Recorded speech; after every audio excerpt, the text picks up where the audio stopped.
intro. Y'all ain't ready for this. The disrespect is real.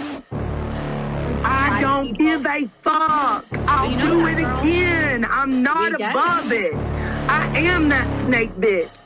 No, it's okay. You guys are all welcome to trash Queen in the chat. We'll hold a whole panel on Queen. I am honest to a point, but a lot of the things I talk about aren't true. Wait, somebody not telling the truth on YouTube? Are you fucking serious? Oh my god.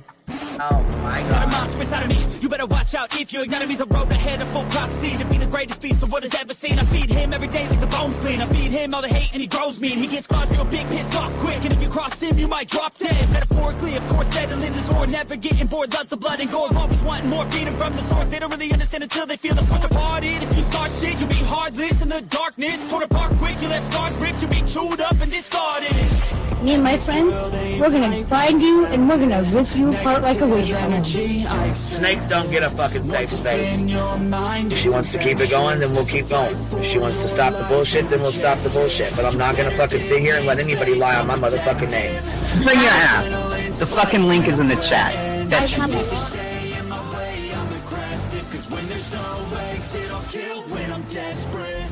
Oh, loose booty, wet panty looking ass boy. Replay that, Queen. Her name is Queen. It ain't really so much Queen. Queen B. Queen B. Queen B. Okay, there. Queen B. Queen B's money. Queen B ain't got no money.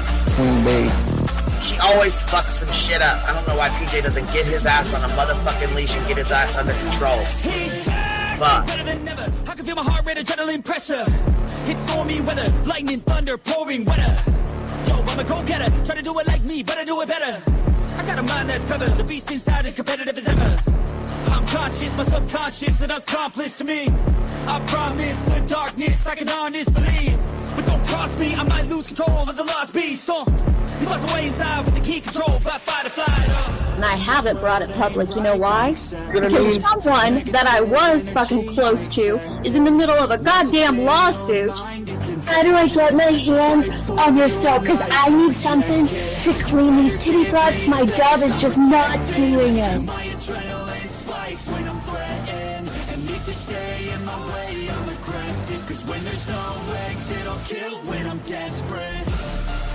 Bring your asses. As simple as that. Come in. I mean, bring it. Bring your asses. Hey, don't get Queen B her 550, 600 servants. Bring their asses out. You might have started it, but I'm gonna finish it. Absolutely. Or go to somebody else's panel. Let me just say Queen B's panel. I'm telling you, we all need to go up on Queen B's panel because that seems where everybody's going. I guess Queen B is like the god of YouTube. Queen B Escobar, bro. She's in China just making drugs. You know, I run the cartel on the YouTubes. I run the cartel here. You know what I mean? Like, because that's what boss bitches do. Exactly. Keep beefing with the Queen B because I heard the stinger sucks. This lady Queen B with the lip ring is innocent. You two weirdos are being weird. No, I know who this is. You're the lady that was on Molly Go Lightly. No. You have no doubt QB could hold her own with any female on YouTube. Let me tell you something we all learned a long time ago. I would fuck her up and drag her from here to China. Let's meet one-on-one. Writing checks their mouth can't cash. Bitch, I didn't write a check my mouth can't cash. I cash all them motherfucking checks. And I cannot for the life of me understand why people put her on a pedestal. And these allegedly smart people put her on this pedestal like she's something important. We got to tell you about yourself. It's your fucking old lying ass over there. Is her fucking name obnoxiously relevant? No, because I know, she changed it. She meant to say obnoxious and irrelevant. That's what she meant to say.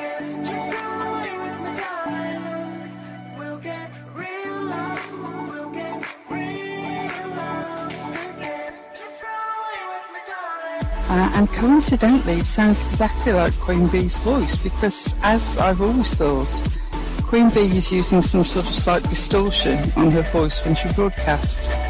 Exposed! Queen Bee exposed! Oh my god, bitch. Did they get that Dugan? Did they get that Dugan? That shit chronicles of the shady. You better fucking shut your mouth with that. Girl, stop. Wow. What in the hell? Someone told Queen Bee that you said it was her hacking your emails. What the hell is wrong with people?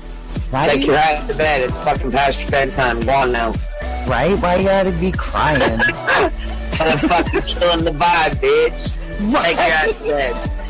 Boston, no, I'm not capping at all. I'm telling the whole truth. Look, babe. Anyway, guys, I'm gonna skedaddle. You know me, skedaddling away. See you All right. Pumpkin. I love you too. Alright. I despise you, Boston. Whatever.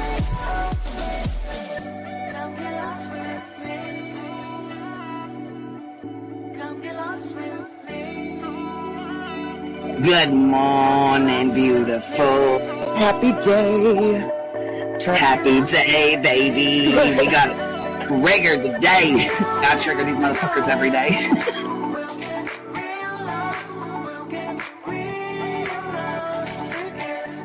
Baby Jesus showed us that, you guys. I swear to God. I know that's right, because you just put right on that shit. Yes, I did. Baby Jesus was like, look here. Yeah, fuck the pause. Pause for the cause. Fuck that pause. I'm just trying to be a better person. I know it. Let's see here. God damn it, Duke. You hear him? Yes, the dog is. Damn it, Duke. Girl, this tea is piping. Isn't it, man? These motherfuckers hot. That just burnt the roof of my mouth. Where's Candy Sue? Where's she at? You heard that like I heard that one. Fire in the hole. Smoke him if you got him. You're like the type of person that would probably be in the back of the class. Fuck you, B-Tim. Ellie's a thug. Right. You don't We're all thugs around here. Shambles. Thank you for supporting the hot biddies.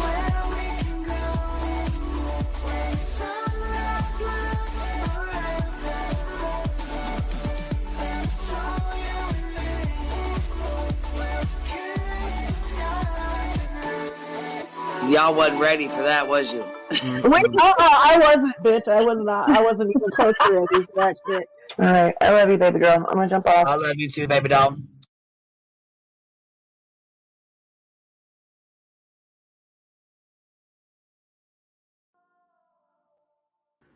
Hey, what's up? What's happening? Just What's a up, disaster state for defense. Basically, Jackson opens the door to harassment because he asks a precise question why he was at Elizabeth Proctor's house, I believe, or something like that.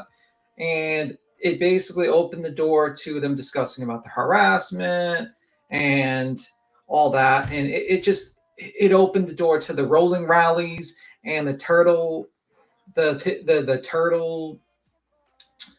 I don't even know how to say this, but a picture of the 15-year-old with the semen on it and with the property of Turtle Boy. I got to find that clip. Give me one moment. I mean, like, I just don't understand what.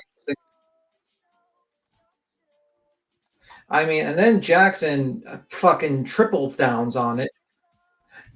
Proceeds to, when he does his recross, attacks the witness and basically sarcastically acts about like, oh, I mean, I got to find that clip. Sarcastically acts like it was no big deal that she was being harassed and that it was the public outrage that was for it. And I'm sitting here, I'm like, are you out of your fucking mind?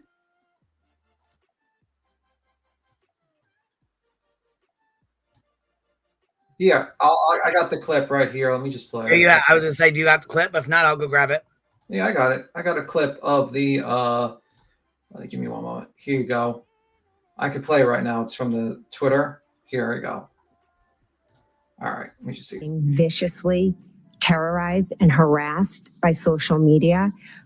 Things that were stated in this courtroom and allegations that were made have torn our lives upside down. We receive hate letters saying that they hope things. Why? I know you want to give a narrative. She gets to answer this, Mr. Jackson. The door's open. Your Honor, if she could answer the question why she went to the house as opposed to the narrative behind her motivation. That's the same question. It sounds to me like she's explaining why she went to the house. The door was open, Mr. Jackson. Go ahead. We receive letters, we receive emails, we receive calls. People drive by our house. There was a rolling rally outside of my house where people just screamed at us.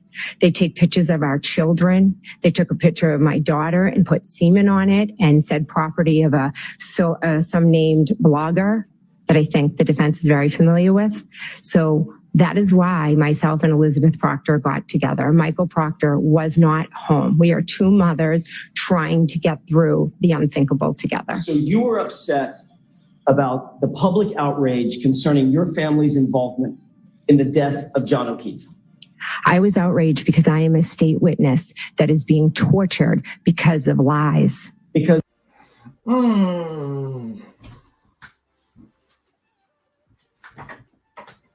Damn. And do you know what the reasonable response of the glare was? Fantastic response from the glare. Do you know what it was response to that testimony? Would you guys like to hear that? The fantastic I can only imagine. Let's hear it. I got my phone footage. Because I would have to do like a different, but I'm just going to play the audio just in case he wants to strike and whatnot. Oh, wait. Give me 1 second. I had my headphones on, of course. Give me 1 second. Of course, I'm being an idiot. Give me a sec.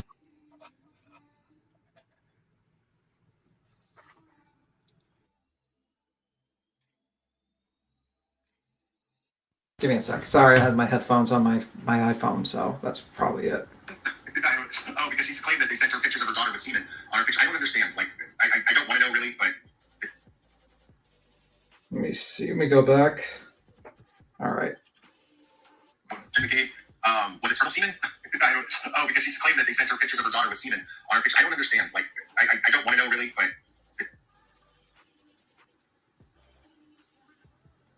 Do you have it analyzed?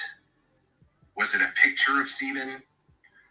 What I have questions about the semen. Caitlin McCabe. What the fuck is her name? Allie McCabe. I have questions about the Allie McCabe semen pictures. I don't want to see them, but I'm wondering, like, how. I mean, right? It's gross. It's gross, and of course, like if you're doing this shit. Here, let's hear it again. Oh, because she's McCabe. Was it turtle semen? Oh, because she's claimed that they sent her pictures of her daughter with semen on her picture. I don't understand. Like, I don't want to know really, but. Hey, Ellie. He's so fucking nasty. Of course, he says, "Oh, it's gross," and I wouldn't do it. But like, bro, what the fuck's wrong with you? Have you lost your fucking mind? Right? Have you brainwashed? Have you absolutely lost your mind? Where you're joking about an underage child who's probably either the 17-year-old or the 15-year-old at the time, like, was sent a photo to the mother with like semen on it, property of a blogger. Let's listen to Jen McCabe. Let's listen to Jen McCabe again. Let's listen. That are being viciously terrorized and harassed by social media. Things that were stated in this courtroom and allegations that were made have torn our lives upside down. We receive hate letters saying that they hope things. Why? I know you want to give a narrative. She gets to answer this, Mr. Jackson. The door's open. Your Honor, if she could answer the question why she went to the house as opposed to the narrative behind her motivation. It sounds to me like she's explaining why she went to the house. The door was open, Mr. Jackson. Go ahead. We receive letters, we receive emails, we receive calls. People drive by our house. There was a rolling rally outside of my house where people just screamed at us. They take pictures of our children. They took a picture of my daughter and put semen on it and said property of some named blogger that I think the defense is very familiar with. So That is why myself and Elizabeth Proctor got together. Michael Proctor was not home. We are two mothers trying to get through the unthinkable together. So you were upset about the public outrage concerning your family's involvement in the death of John O'Keefe. I was outraged because I am a state witness that is being tortured because of lies. Because of public that are being. Oh, fantastic. And the Claire says, is it turtle semen? Great response, Claire. You're always a great commentary on LawTube and also True Crime. Seriously? Yeah, did you hear it? Ellie, did you hear it? Yeah, I heard it. I heard it. I heard victim blaming. Oh, I heard public outrage. Didn't you deserve it? Hell no. Nobody deserves that. Period. Didn't you deserve it? Didn't you deserve to be harassed, victimized, attacked by a crazy mob of stupidity and idiots? I mean, like, it's just crazy to me. I don't understand why the prosecution didn't want the turtle boy allowed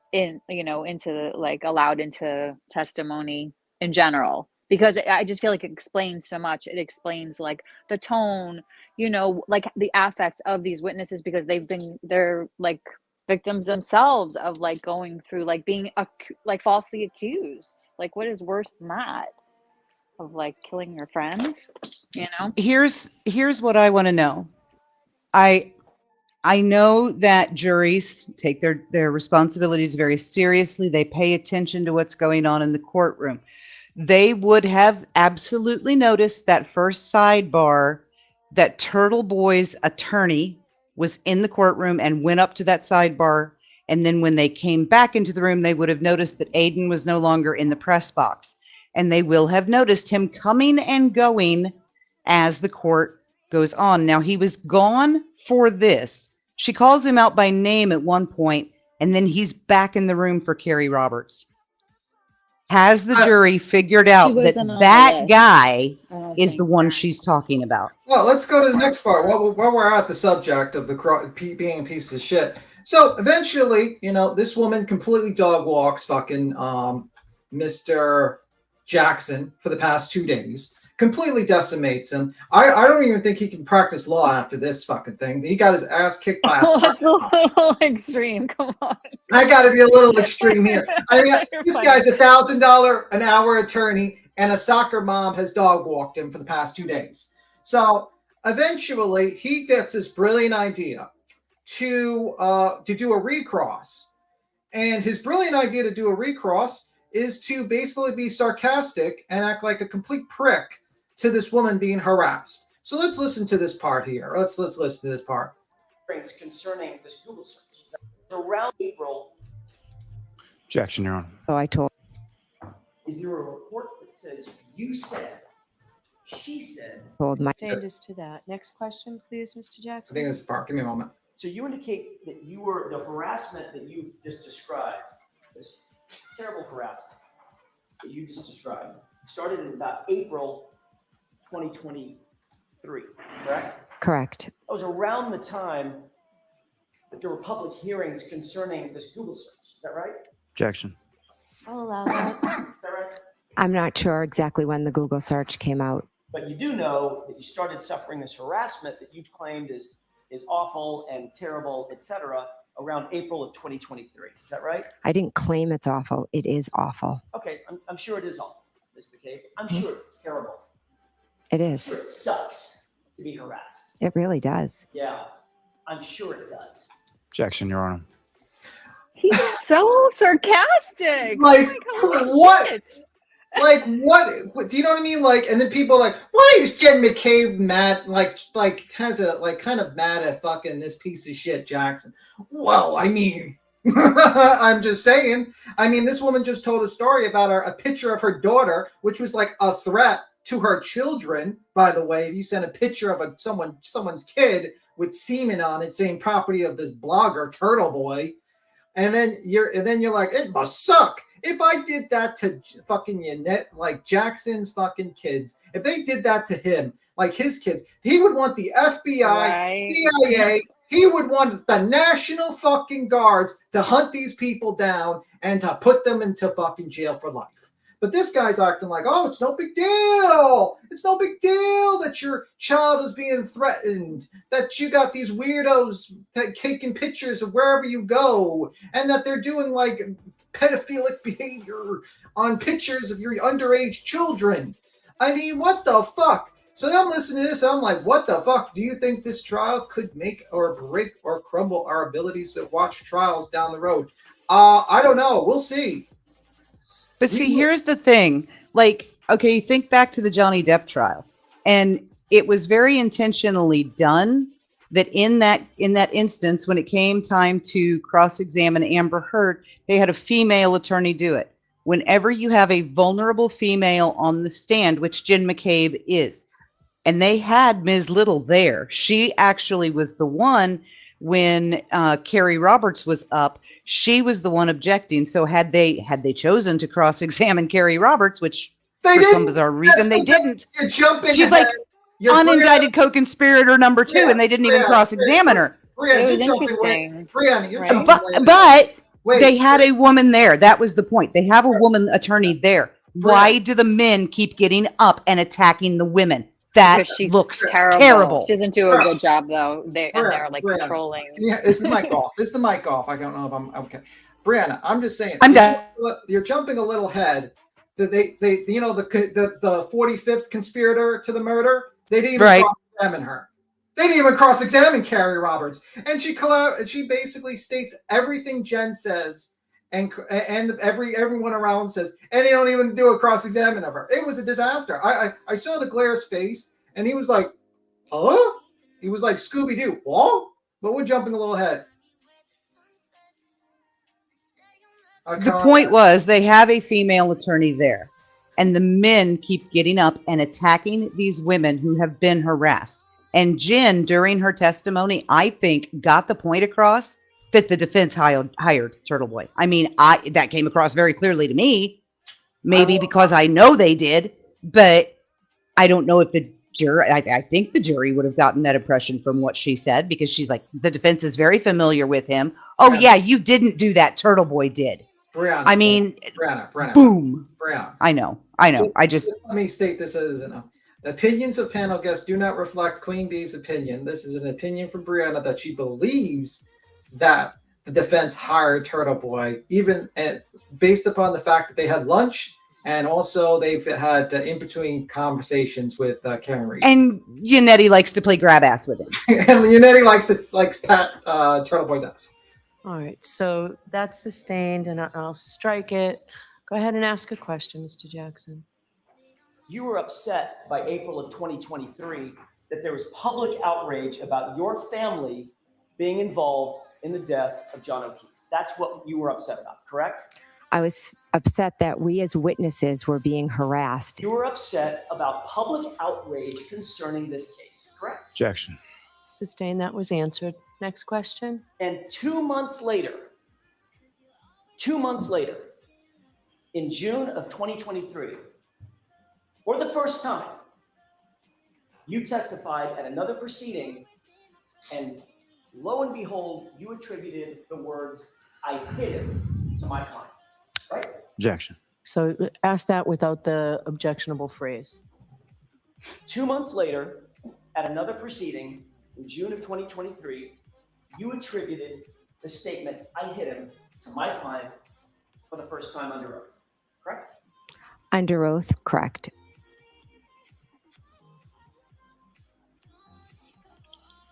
You indicated when you turned your phone in, All right. So he tries to do the 227 time, Brianna, right? That kind of fell flat because the redirect from Mr. The Commonwealth says, do you know what a wall file is? Do you know what this is? Do you know what that is? No. Setting up that there probably will be experts called in, which there are, celebrate person. What'd you think of it, Ellie and Brianna? I don't even know if you're up here. Well, I think that when the Celebrite guy gets on the stand, he's going to say that 224, the search that was deleted at 224 was actually the basketball search, which was deleted in favor of the search that she then entered at 622 or 624 or whenever it was. It's impossible to delete an individual search string. You either have to delete your entire search history or none. Also, you have to go into the file itself, into the browser settings itself to delete a single search string. Yeah. No one using Safari on iPhone is going to know how to do that. You have to be a coder to know how to do that. Yeah. She's not a coder. She's a retired grade school teacher. Also, it turns out that the taillight was it was confirmed by Carrie Roberts, which was not cross-examined, that she saw the taillight broken at 5:30 in the morning in the driveway. Yes, and that Karen said it repeatedly. Karen said repeatedly. So, I mean, this whole theory that Proctor came in there and somehow broke the taillight is dead. It is absolutely fucking dead. I mean, I don't know what the hell's going on, but here is the video of that when they go in. It takes me a moment to load. All right, here's the video. Where you see your vehicle and where you see Mr. O'Keefe's vehicle as well. That is John's car. That is Karen's car. That is my car. Is this a fair and accurate portrayal of sort of where the cars were and what things looked like when you first arrived at Mr. O'Keefe's house, coming from Ms. McCabe? Yes. Ms. Gilman, if you could.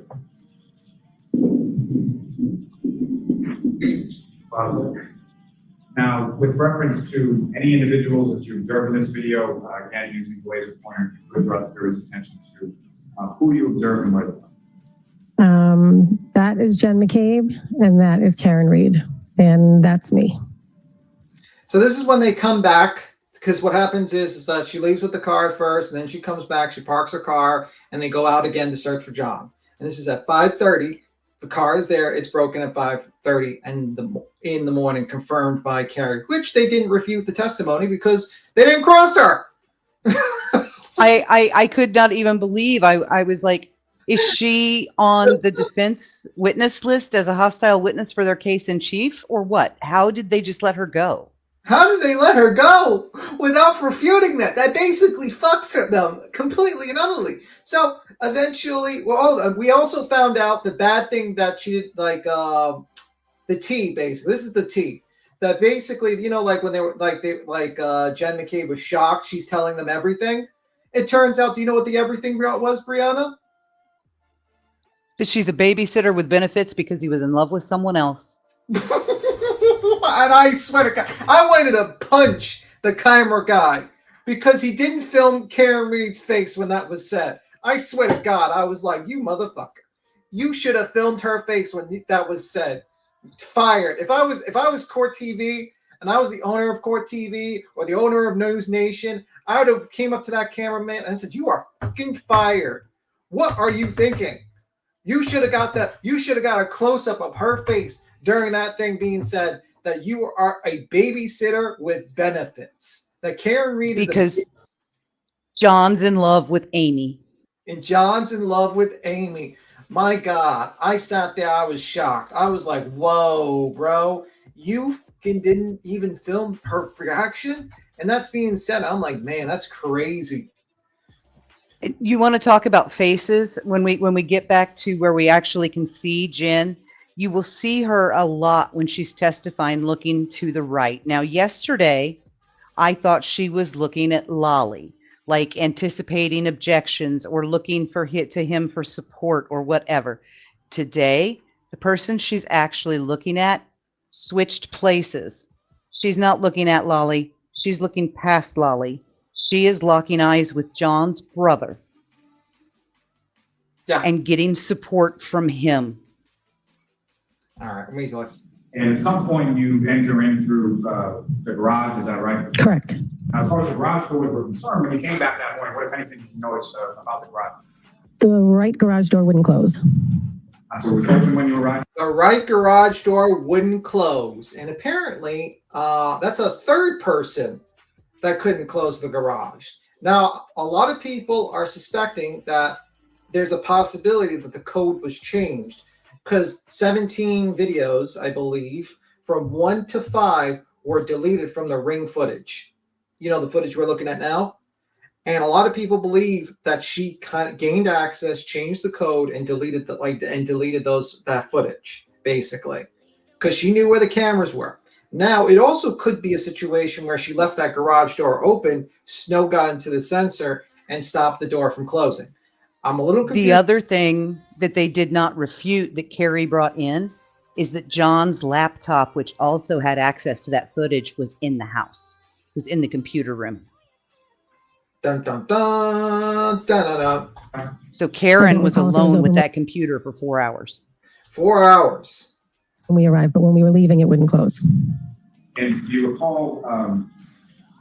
The problem is, I don't think there's going to be there could be a hung jury. There could be a acquittal. But the problem is the judge originally said that you can build facts using and try to get a third-party culprit defense if you get facts from cross-examining. Now, listening to all 25 witnesses, do you believe all 25 of those witnesses are conspiring to have John murdered? If not, then they can probably not good for her. There's a difference between saying, well, it could be someone else because the police didn't exhaust all avenues and fucked up in the beginning too. I believe 25 to 30 people are involved in a conspiracy to murder Officer John O'Keefe and cover it up. People are still going around going, why did Caitlin Albert say that Colin left before John and Karen got there? Because he did. He did. And they're not disputing that John and Karen got there. He was found there. Her car was seen there. The defense isn't even disputing that she was there. They haven't, I just lost the word. I think they haven't stipulated to any facts. That's why they're having to establish every tiny little detail with every witness, because the defense has stipulated nothing, but they haven't contested that John and Karen were both there. Yeah. Do you have any idea of sort of how that canopy worked, like how you would open, how you would close the garage door? Yeah, there's a code on the side. And at any point in time, when we noticed that the garage door was open, were you or any of the people that you were able to close that door? No. And so is that the door that you entered into in order to get into the garage, get into the mud and take off your shoes and whatnot? Correct. And when you came into the house that morning, you went into the mud, what, if anything, did you do with your shoes, and what, if anything, did you observe Mr. McCabe and the defendant do with their shoes? Jen and I both had taken our shoes off in the sort of steps in the garage before we entered into the mudroom. We took our shoes off, and Karen just walked in. And Ms. Gilman, if you could just play the video.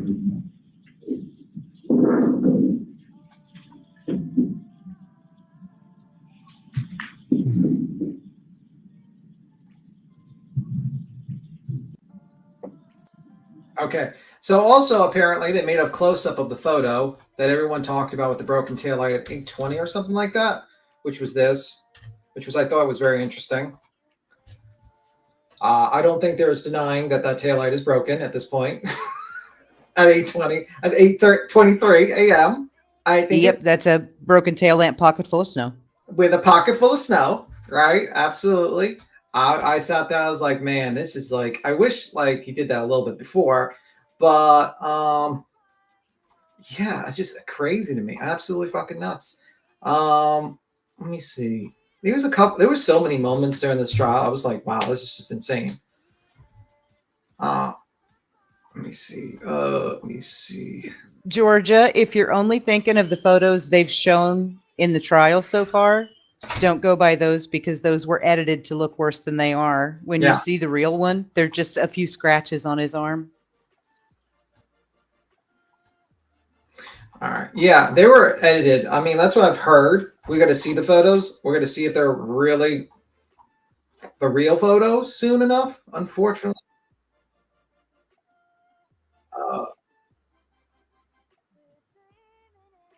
Another part was this. Let me see. I'm trying to look for the good parts of it. Okay, so this one is interesting, which pretty much I thought was very telling, because she apparently saw it before the tree line. This is Carrie Roberts. This is the witness they didn't bother even crossing the fence, which is wild to me. You are accusing this person as being part of a conspiracy, and you didn't even cross-examine her? That supports the other testimony given by the other witnesses? Oh my God. What is it that you're doing? What, if anything, do you observe Mr. McCabe doing? And then what, if anything, do you observe the defendant? Well, we were looking for John walking, or wherever he may be. So I'm driving and looking on both sides, and I think Jen was looking on both sides, and Karen she would be in the back seat, then she'd be in between us, then she'd be in the back seat, and then in between us. And as you came down the hill on Fairview, what, if anything, what happened then? Jen said, my sister's house is right up here. And all of a sudden, Karen said, there he is, there he is. Let me the F out of this car. And she started kicking the door. And how was she kicking the door? With her feet. Well, how was she kicking the door? How hard was she kicking? Pretty hard. I mean, she wanted to get out of the car, but it was locked because once you start driving, the back doors lock. So I looked over and I didn't see anything. And I looked at Jen and I said, she's crazy. And I unlocked the door and I sat back and watched. And she ran over to a mound of snow. And so as the time you're driving down the road, had you seen anything, as you're driving down, or looking at the side of the road, had you seen anything on your side of the vehicle? No. And when you say she gets out of the vehicle, is it your side or passenger side where Ms. McCabe is? That the driver's side. So she gets out of the driver's side of the vehicle on the back passenger, correct? Correct. And how quickly does she go sort of from your car to where she ends up? She ran over to the mound. And at that point in time, even when she runs over, could you see what she was running over to? At some point, I realized it was the shape of a body. And when was that you realized? When in this sort of sequence were you able to realize that? That was in seconds. Once she ran over to his body, I said, oh my God. And she lifted up his shirt and started to lay on him. And when you stopped to let her out, where were you in relation to that mound of snow or what you learned? Well, I think my car was like in the middle of the road. I just stopped. And in relation to where the mound of snow was, had you driven past it at that point? So where was it? Yes. So it was located behind your vehicle? Yeah. So she saw John covered in snow in the dark while a blizzard's going on, like behind the tree line a little bit, in the back seat with no searchlights. In fact, am I giving a wrong description? Or am I just no?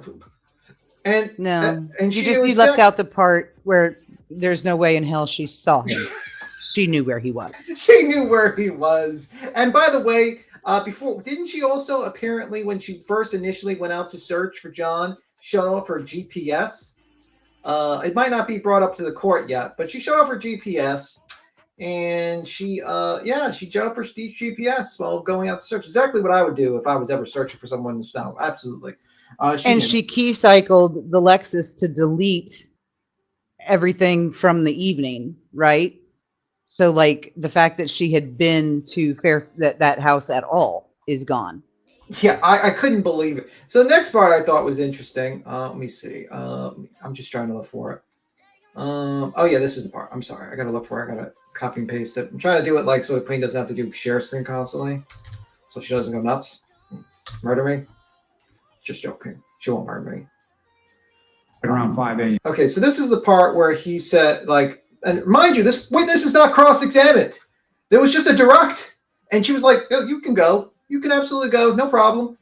So this is where she says, John O'Keefe is dead. Carrie. Okay.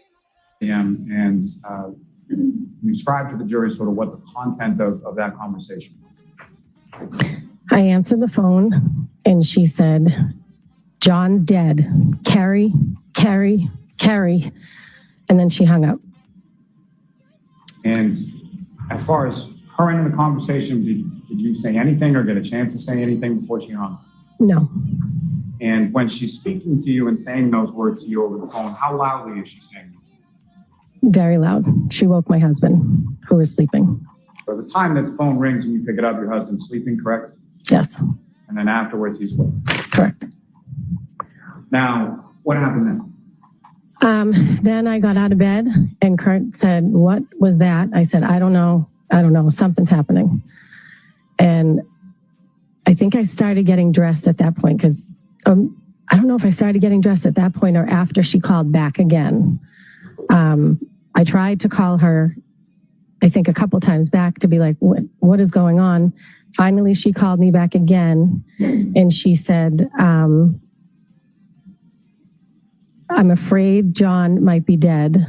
He might have gotten hit by a plow. He did not come home last night. I was not supposed to stay in Canton last night and he would never leave Kaylee alone. I think something happened.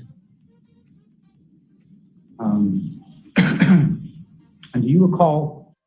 That's mighty suspicious. That's very, very suspicious. It covers fair use and you peace out. Wasn't the plan that she was going to stay in Canton, though? Isn't that why he put his car outside so she could park in the garage?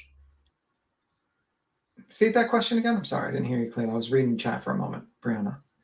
Wasn't the plan for her to stay in Canton that night? Wasn't that the whole point of him putting his car in the driveway so she could park in the garage? I don't know. Actually, you know what? I think like that's what what's his face testified to last week. Yeah, you might be right. I'm just trying to think. His body was covered in snow, not 2 inches like TB. Turtle Boy's a fucking idiot and a garbage human being. And I only hope that he goes to jail. I hope he goes to jail for a couple of years, reflects on his stupidity, and actually stop being an evil prick and actually start doing good things instead of being an evil little prick. I mean, he's a force of evil, that guy. Like, I look at that man and I only see evil. There's blackness in that man's soul, and he is an evil motherfucker. I probably, honestly, out of a lot of YouTubers here, I mean, there's some redeeming qualities to a lot of YouTubers here we don't like around here, but that man, I don't see any redeeming qualities. Not one. He is like a shark. His eyes are as black as in shark's eyes. He has no soul. And he's got court tomorrow at 2, so. Oh, good. I hope he goes to jail. Well, who is it? Which one is it? I get confused with what type of court he does. Is it the first one or the second one? Or is it like the restraining order? The guy has more court cases than Karen Reed. I think it's pre-trial for the witness intimidation case. Which one? The 19 against Lindsay. 19. Yeah, okay. You have to, because you have the other one and you have this one. It's like he's brilliant. He continues online. He continues to harass these people. I swear to God, this guy doesn't learn. You think 60 days in jail would clean up his act and say to himself, holy fuck, you know, my mom's sick. I don't want to be in jail when my mom is in hospice care or something so I could see my mom before I die. I want to see my kids grow up. I want to be there for them. But this guy just wants to go to jail. He just wants to go to jail. Fantastic job, Turtle Boy. Continue on. I'm sure I couldn't believe that they let him in for Carrie Roberts. I could have sworn, hit the camera. I could have sworn that she was one of his witness intimidation cases, but I guess she's not. Well, you know what? I mean, he was trying to harass her on Twitter too, by the way. Earlier in the day of the 28th, having any communication with either Mr. O'Keefe or Ms. Reed? I did with John. He texted me. Do you recall generally what that was about? My son got into a scuffle with some boy at school, and Patrick wasn't in school at the time. I think he went to a doctor's appointment, but Patrick got wind of it. So John was calling to see if my son was okay. Now, turning back to, again, that morning on the 29th, you called Ms. Reed a couple times. She didn't answer. Is that correct? Correct. And at some point she called you back? Correct. And about how long was it after that initial phone call that you had where she hung up? How much time it elapsed between that call and the next one? I don't know, maybe 5 minutes. And so when she calls back, she makes those statements to you that you just testified about. And upon her making those statements, what, if anything, would you respond? I said, then she said she checked Kaylee's phone to see if John had called. And I said, okay, where are you now? And she said, I'm driving. Can I come to your house? Will you drive my car? I don't remember anything from last night. We drank so much, I don't remember anything. And I said, you need to go home and be with Kaylee if she's there by herself. I'll go look for him. Which kind of refute, since they didn't cross-examine this woman to refute her testimony about the fact of for this Karen Reed saying, I drank so much, I don't remember anything, kind of refutes what I sat there and I was thinking to myself, what a tremendous waste of time the defense have put to us, where they fucking literally did days on witnesses stating, I didn't drink enough. are you sure my client was drunk or drank enough or what? Didn't drink this much? And I sat there. I was like, really? Did we really waste a multiple month of days just because you just? I couldn't believe it. You know, I've had some 4 kettle martini nights myself. I remember them. So if she was drinking dirty kettles, she had a whole lot more than 4. Yeah, and this is the next part. This one is interesting. Yeah.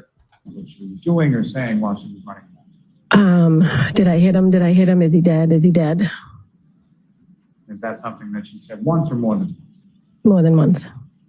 And similar to sort of the tonality or the volume of the voice that you were describing before, was that consistent when you're there sort of in front of the house? Yes.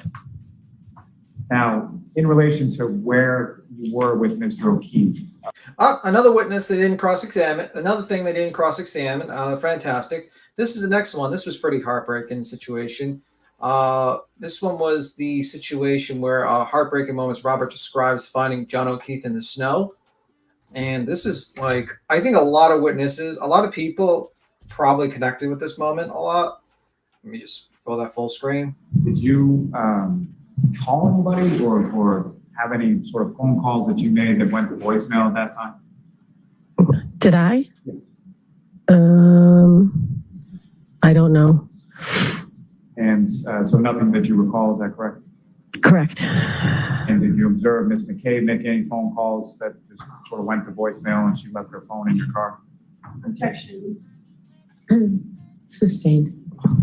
By the way, why is Little even there? That woman's even there. She's not doing any of the cross, and every one of her crosses was actually the best cross she did was when she didn't do a cross. That was the best cross, actually. But anyway, She opened the first door, but then Yannetti and Alan opened the other 2, so they've all done it now. They all opened the door. I feel like we're like Hellraiser and fucking Turtle Boy was jumping out of the fucking cube. Let me take you back sort of when you're pulling. So as far as the conditions when you pull up and... Let me just read this chat. Okay, so Demon Chihuahua says, the harassment wasn't done by or directed Karen, though. Why? You're actually wrong. Actually, if you read the probable cause documents by Turtle Boy and also the text messages that leaked from the in-between, that was like the in-between between Karen Reed and Turtle Boy, and also that it shows the leaked text to Karen, they were in communications, and it's alleged in the probable cause that she gave them grand jury minutes, which were not supposed to be given out, autopsy photographs, and other documents, and also directed the people to say exactly what she wanted them to say in social media.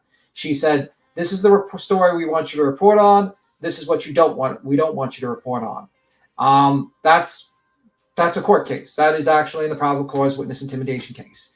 And they have text. They have they went through his phone, and there's also leaked texts on Twitter. You can probably watch. So, and this whole April thing, that's when they first, when he says when the first outrage of the public, that's when the in-between first contacted Turtle Boy. And they've been in communication. The defense even had lunch with Turtle Boy. Had lunch. Finish. I'm sorry. Yeah, they had lunch. So, yes, they've had communications. She's directed them to attack them, and she knew exactly what Turtle Boy was doing. Exactly. And because the thing is like if you watch Roberta Glass, she goes through Yannetti's kind of history, and the man is actually known for dismissals. So my guess is their original tactic was to hope for a dismissal for this case. They were hoping that they could bring enough social media pressure to basically create with Kerry Roberts, he is to create enough social media pressure to create maybe embarrass the district attorney, Commonwealth, to dismiss the case. So yes, they've been part of it, and the problem is the reason why the harassment is important is because, for instance, Proctor's wife. The main reason, I think it's Emily Proctor. I'm trying to remember her name. She really a lot of these people didn't start communicating with each other until the harassment started, because it kind of brought them together, because all these people were being harassed separately, and it's kind of hard to differentiate between. So when you hear these people talking together, you're thinking, oh my God, why are these people continuously talking together after this court case? But But the fact is that it's due to the harassment. And that's very important in this case. And it might show why these witnesses are very defensive. Because for the past 2 years, these people have been attacked. You go, Brianna. I was just going to say murder suspects and defense attorneys don't generally know bloggers by name, but they greet Tom and Dinah and Chrissy by name every morning. And less than an hour ago, when Turtle Boy came out of the court and told Tom that he and Chrissy should be inside, Chrissy said that if Karen asked, she'd do it in a heartbeat. They absolutely know these people. They absolutely are telling these people what to do and what to say. The line about the feds were hanging out in the courthouse yesterday and the judge is under FBI order to be nice to the defense, that's bullshit. The FBI cannot come in and drop the indictments that the Commonwealth's grand jury indicted. That is not going to happen. That cannot happen. The FBI is an investigative branch, not a prosecutorial branch. They can't do that. Mar, it's not going to happen. Also with that group chat, a lot of these people have known each other for years. And if suddenly like a friend of yours of 7 years was found dead on your grass front yard and there's police officers there, I'm pretty sure your friends would be discussing that case, discussing that situation. I guarantee you if someone was found deceased on my yard, that would be one of the subjects I'd be talking with all my friends about and also my neighbors, 100%. So it's not really I have said this before. It's a very unique situation and it's very strange. A dead man was found in my front yard when I was in college. But you just shut off all communications and never talked about it ever again? Absolutely not. And the police did not stop anyone from coming over to the house to comfort us because we were a bunch of 18, 19, and 20-year-old women and we were freaking terrified because there was a dead man found in our front yard. Yeah, but the thing is, Jackson, we call him Distraction Jackson for a reason. He likes to distract you from common sense and logic and point you to the conspiracy that makes absolutely no fucking sense at this point. The defendant's banging on the door and gets out and runs over to Mr. O'Keefe. What's depicted in that video, obviously without your vehicle being in the middle of the roadway, is that fair and accurate portrayal of what the road looked like and sort of what you saw upon your arrival? Yes. So after the defendant gets out of the vehicle, what did you do? Where did you go? When I realized it was him or someone, I ran over and I dug his head out, rubbed the snow. And you recall, you recognized the person in the snow was Mr. O'Keefe. Once I dug his head out, yes.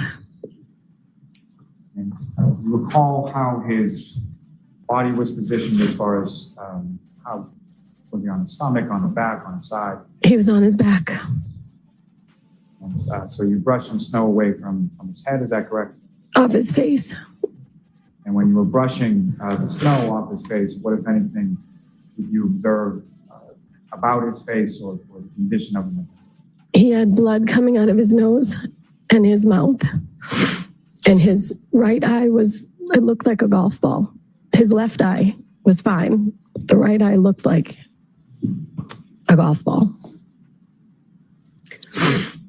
Now, you mentioned that you wiped some snow from around his head. What, if anything else, did you observe on the rest of his body? He was bleeding in the back of the head. So when I was wrapping I don't know why I was wrapping blankets around his head, but I didn't know. Wait a minute. I thought Karen Reed was the only one trying to save his life.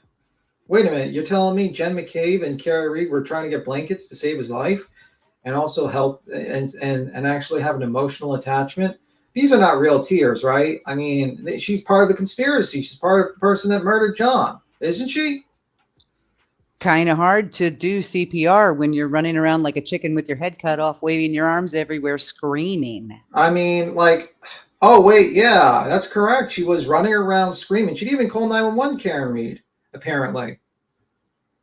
But she did call John for some reason? She called John for some reason, yeah. I don't know why she called John. Whatever. She also stated again while on the scene when she had her blood in her hands? Is she have menstrual blood on her hands? Again, Now- confirmed by the separate person. That I can relate to. That is deep shock. I've been in that state of shock before, like when you're disconnected from your body and you just can't. I can understand that now because they explained to her very gently, no, Karen, you're not on your period. That's John. Like she was blocking out where the blood came from and was looking for any explanation. She was like, oh, I started. Like she just, that level of shock I can think actually she was- relate to. I think she was in shock. My personal opinion is I think she was in shock she killed the man. I think she was in shock, and that's what she was going through. And that's why she was trying to, like, thinking of unaliving herself and all that stuff. By the way, if these people were part of a conspiracy, they wouldn't be trying to stop her from unaliving herself. They would be kind of helping her along the way to catch my drift.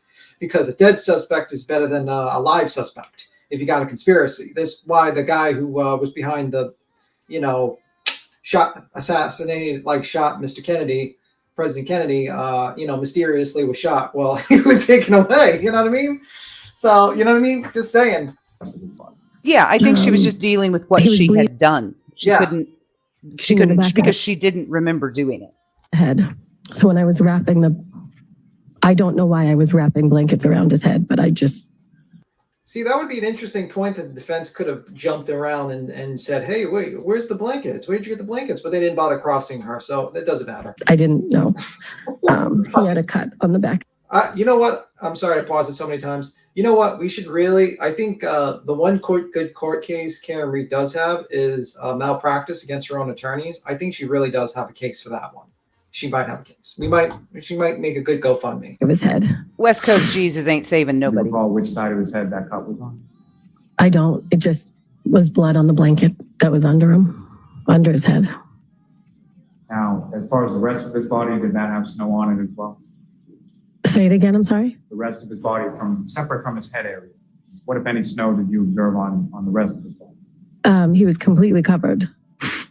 And, you know about how much snow was covering the rest of his body? I would say like 4 inches, maybe 3. 4 inches, maybe 3. Sounds like a lot more than 2. Total snow on the ground. Seems like our greatest reporter in the history of reporting, Mr. Turtleboy, has yet again got something else wrong. I swear he should change his name. He gets everything wrong. I don't really remember exactly how many, but he was covered. And so with reference to Mr. O'Keefe and when you arrived there, 3 of you being you, the defendant, and Ms. McCabe, what is it that you were doing when you first... Let me read this comment. Beatum, I hope you never get selected for jury duty in a criminal case. You're so closed-minded and have made your mind up. The reason why I am a bias in this case. There's a couple of reasons why I'm biased, Just Jake. Is because I know the GPS shows that he never entered the house. I know the steps or whatever the hell they use is full of shit. I know that the 17 videos from the Ring camera was deleted. I know that pretty much, I believe, I'm a little unsure on this, but I'm pretty sure she shut off her GPS when she went searching initially. I'm sure I've listened to Dateline and a few other where she's changed her storylines 4 times. And I go by facts. And I go by all these facts I've heard. I've also seen the text messages between her and Turtleboy, basically admitting to she thought that she hit him with the car. I also saw the press conference with Mr. Yannetti, who basically said this was a tragic accident, and that was their original defense. See, I go by facts. Now, if I was a jury, I would go by facts of the case, and I would probably convict based on that.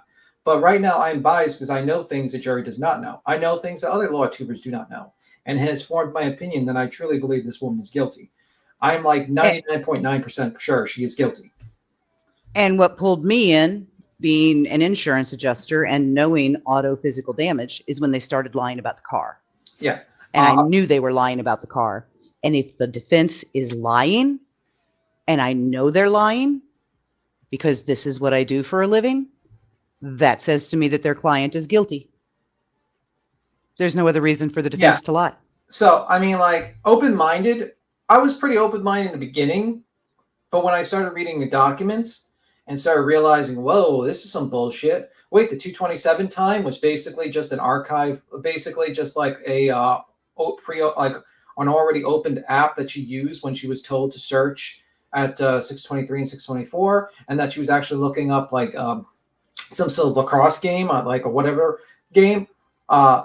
Basically, I mean, and the Green report basically shows that the time that he made the steps up and down the stairs or whatever was done while he was still in the car from the Waze report from Waze.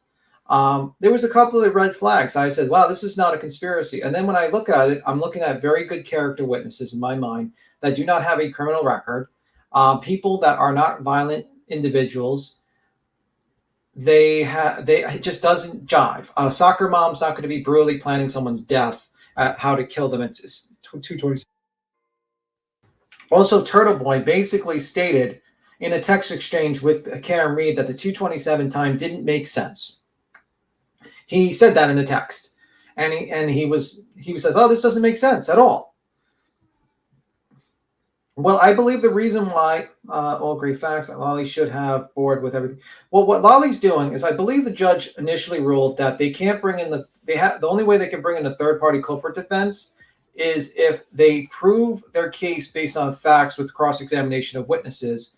So my only guess Lolly's trying to do is to kill their ability to actually bring a third party culprit defense by killing every opportunity they have to bring a third party culprit defense.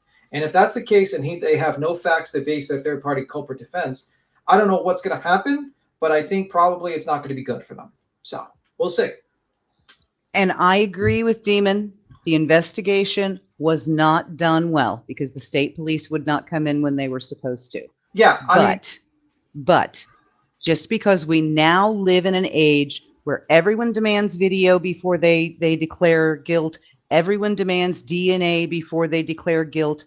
We live in a country that has existed for more than 250 years, and we have a judicial system that has existed the way it is for more than 250 years, and this judicial system has worked just fine at convicting the guilty without DNA and without video for 250 years. Yeah.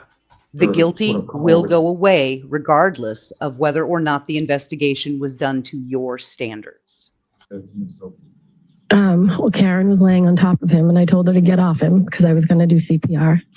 And I said, Jen, you need to call 911. And I started CPR on his chest compressions. And then Karen was giving him mouth to mouth.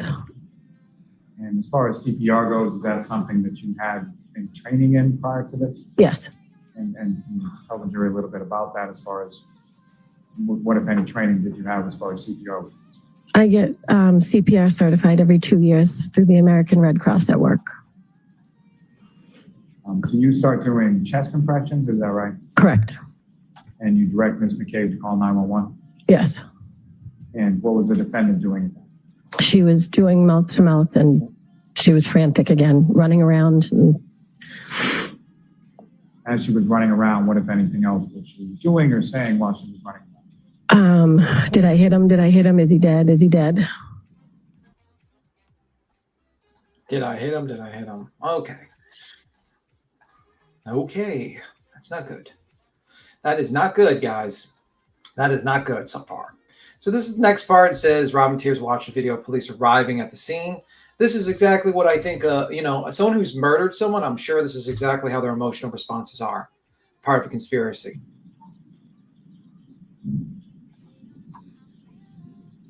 I'm going to stay on mute for a few minutes, B10. Okay.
Individuals on screen again.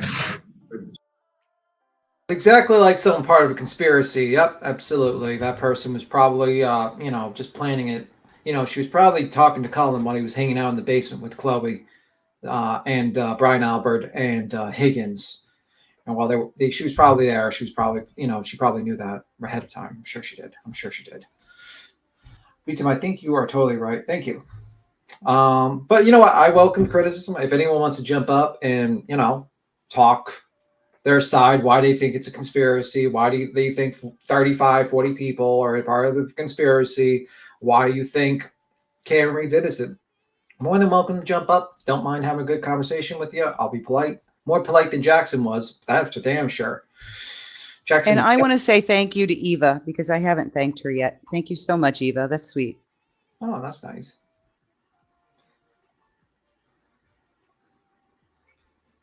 I mean, I just don't get it, man. So, I think it was pretty devastating, Carrie. I don't know why they didn't cross her. The judge had to give an instruction to the jury, basically saying, well, it doesn't really, the whole harassment thing, you shouldn't hold that against, Karen Reed and stuff like that. But it's kind of a bad move because guess what? It looks bad. It looks really bad for your fucking client when you do things like that. You know what I mean? And when you do things like that, it gets people to be like, whoa, your lawyer just treated that lady like a piece of shit. I mean, and they're just going to look at you and they're just not going to respect you. I mean, I'll be right back. Give me 1 second.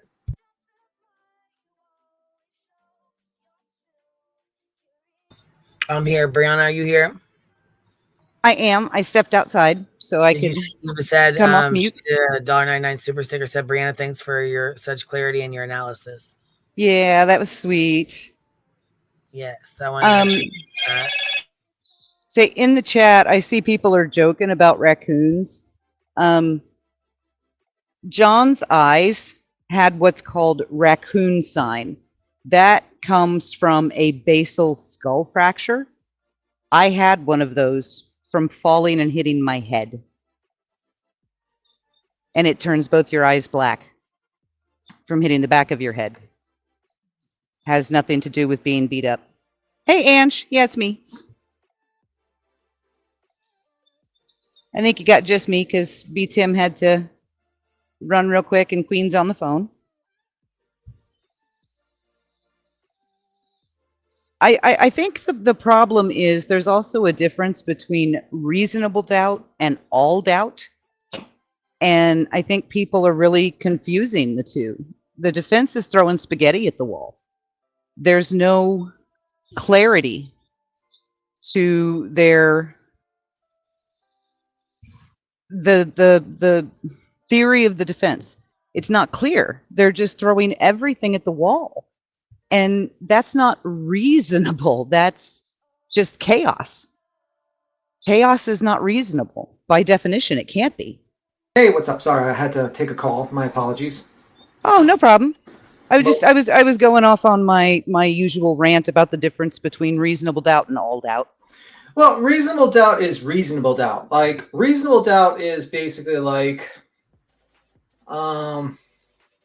you're like, basically, would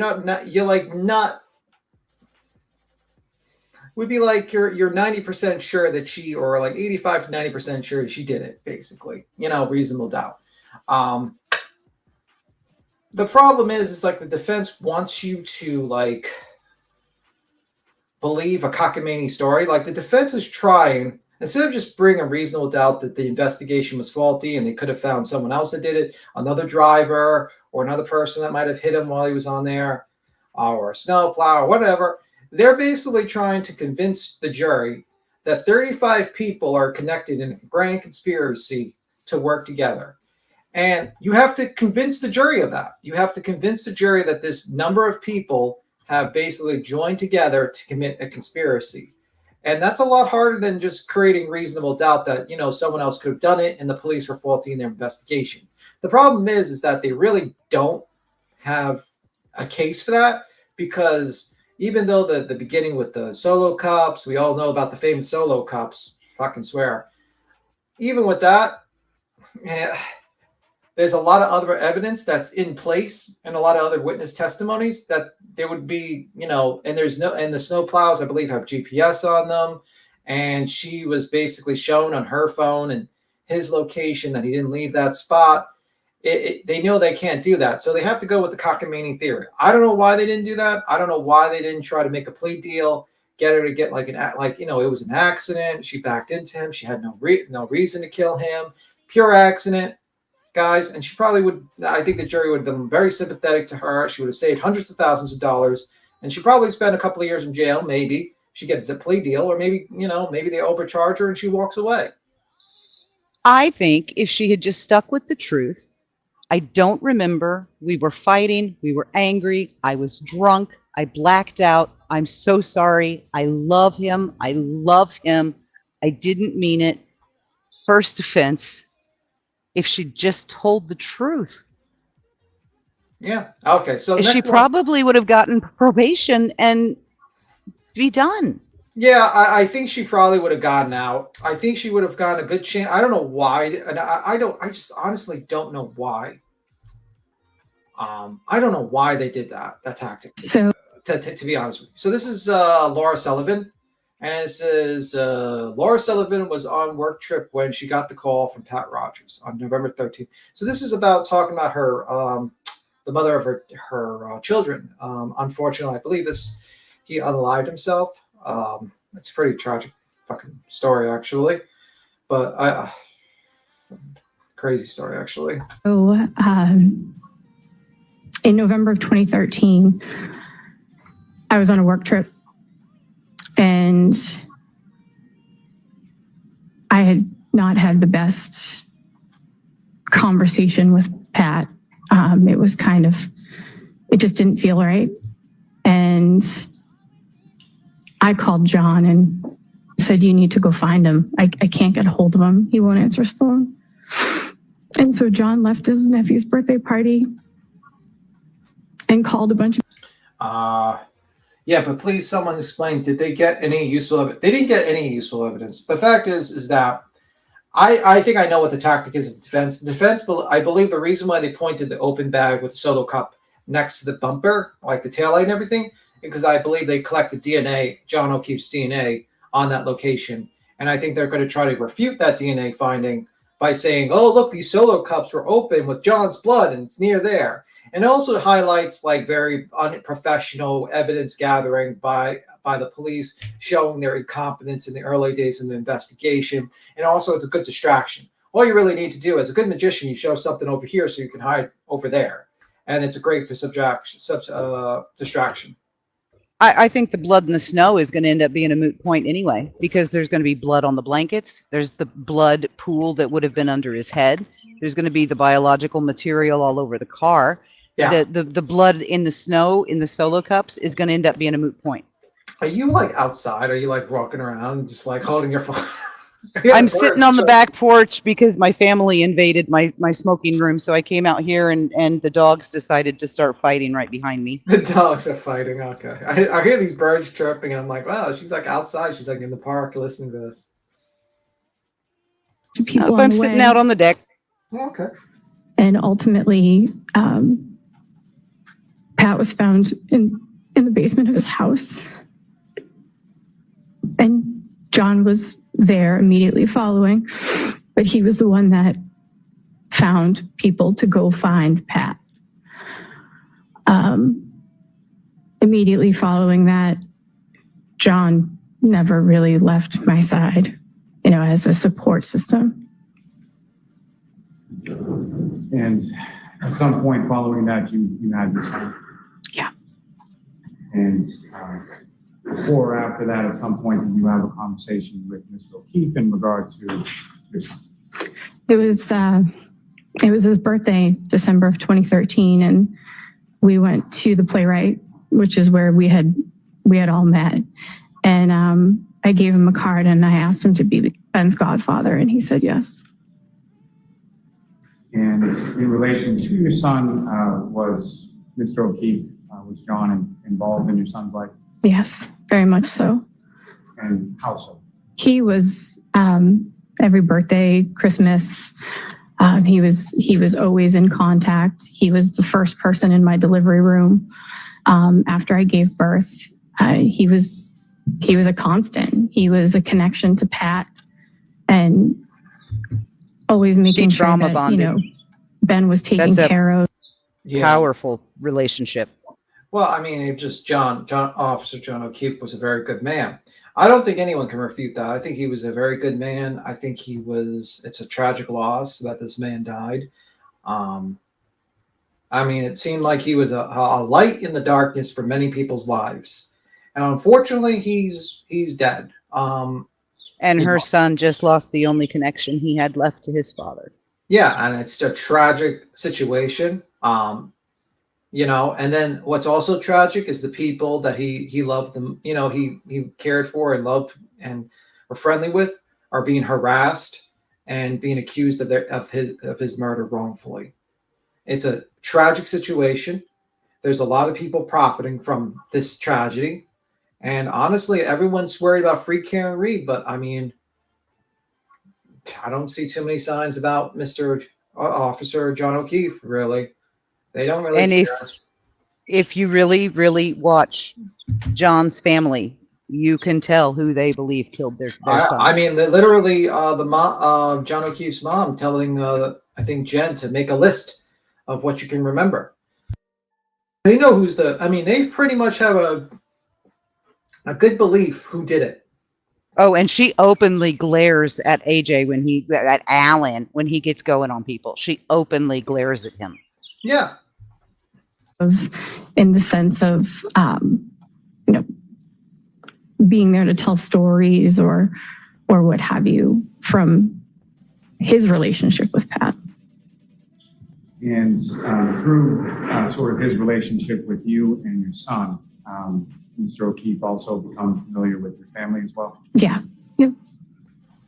And in regard to your family, was there some kind of term or how would they refer to Mr. O'Keefe? The Godfather. He was called the Godfather to almost everybody. I mean, this is a very good man. It's a fucking tragedy that he died. It's a tragedy. It is for so many people. This is another one where she had a photographic memory and it got objected to. Or how it went. So we were sitting outside on the patio. It was Karen, myself, our friend Laura. Across from Laura was her husband, Dave. Josh was in front of me, and John was in front of Karen. And what, if anything, specifically you recall about dinner or sort of what happened at dinner? So we, the waiter came over. He started taking drink orders. Karen placed her order. I placed mine. Laura placed hers. Dave placed his, and then Josh ordered a dirty martini with blue cheese stuffed olives. Okay. I'll allow it. He objected to the food order. I'm like, wait a minute. I dirty martini with blue cheese stuffed olives specifically. I like that. This is the objection. I want to listen to this. I'll allow it. I don't know where it's going, and you can. Okay. Stuffed olive, a dirty martini with blue cheese stuffed olives. Okay. I'll allow it. I don't know where it's going, and you can move to strike if it, unless you wanted to see me, Mr. United. Okay. Another side. Look at her. It's like another sidebar for food. A sidebar over blue cheese. All now I want a dirty martini. Dang it! And I don't have any kettle. Dirty martini. They had a sidebar for dirty. Oh, this is this one. This is like this one's interesting. I think it goes into the peer. There's some parts I didn't get to see because I was actually at work, but this one I think I want to see. This one's pretty interesting. This one's 12 minutes long. Let me see. Okay. And do you know where Mr. O'Keefe was at that point? I do not know. And when your sister comes out to the pool area, what happened? She said, Yeah, that's sustained. I thought you were doing something else. When your sister comes out to the pool area, how would you describe her demeanor when she comes out? No, I'll allow that. She was frustrated. And at some point, did you have a conversation, without regard to what the conversation was, at some point, did you have a conversation with her about something that had just happened? Yes. Now, following that conversation with your sister, at some point subsequent to that, Mr. O'Keefe come back out to the pool. After I spoke with her, yes, he came out to the pool area. And you know about how long a period of time it was between the time that your sister came out to the pool area and Mr. O'Keefe came out? I mean, I would say approximately 20 minutes, but I don't really know exact timing. We're talking about the Aruba trip, right? This is the Aruba trip situation where she went fucking nuts for some reason.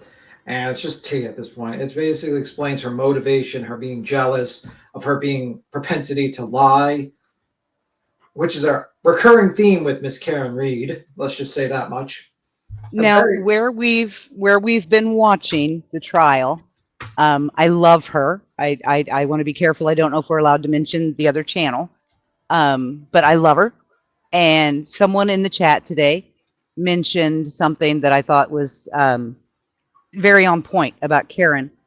Listening to people describe her, they always talk about, oh, well, she picked up the tab for this and she picked up the tab for that. And she said, she's very much a money love bomber. Mm-hmm. She tries to buy people's affection. And if she can't, she doesn't know what to do. Yeah. She doesn't know how to relate on a emotional level. It's all money. Yeah. I mean, and also look at where's all her friends? I was joking yesterday about that god ugly dress being a 1978 Chanel reject from the archive, and it turns out it was a Balenciaga. Like, she's walking around in $50,000 suits, but she's got people buying popcorn to pay her lawyers. Well, sell a listen. dress, chick. Yeah, well, listen. I mean, come on. I mean, you want this lady to sell her $50,000 dress? I mean, buy that popcorn. Join in that raffle. Now, when Mr. O'Keefe came back out, did you have any conversation with him? I did. And can you describe that conversation? All right, is this the instruction that you were talking about instead of the other one? All right, so jurors, I have another instruction for you. So you're about to hear evidence of statements made by John O'Keefe. Is that only for Olympus testimony as proof that on January learned of Mr. O'Keefe's state of mind, so long as you reasonably can? I said, what's going on? And he said, nothing. I said, did Etta and Karen have words? And he said, I don't know. And I said, well, that's not what Etta said. And I asked him if everything was okay. And at that time, his phone was lighting up, and it looked like calls and texts. And it said Karen on his phone. After you make that observation, what did you say to John? I asked him if he needed to take it, and he said, yes, she's crazy. I got to take care of this. She's crazy. I got to take care of this. Interesting. It's not sounding great.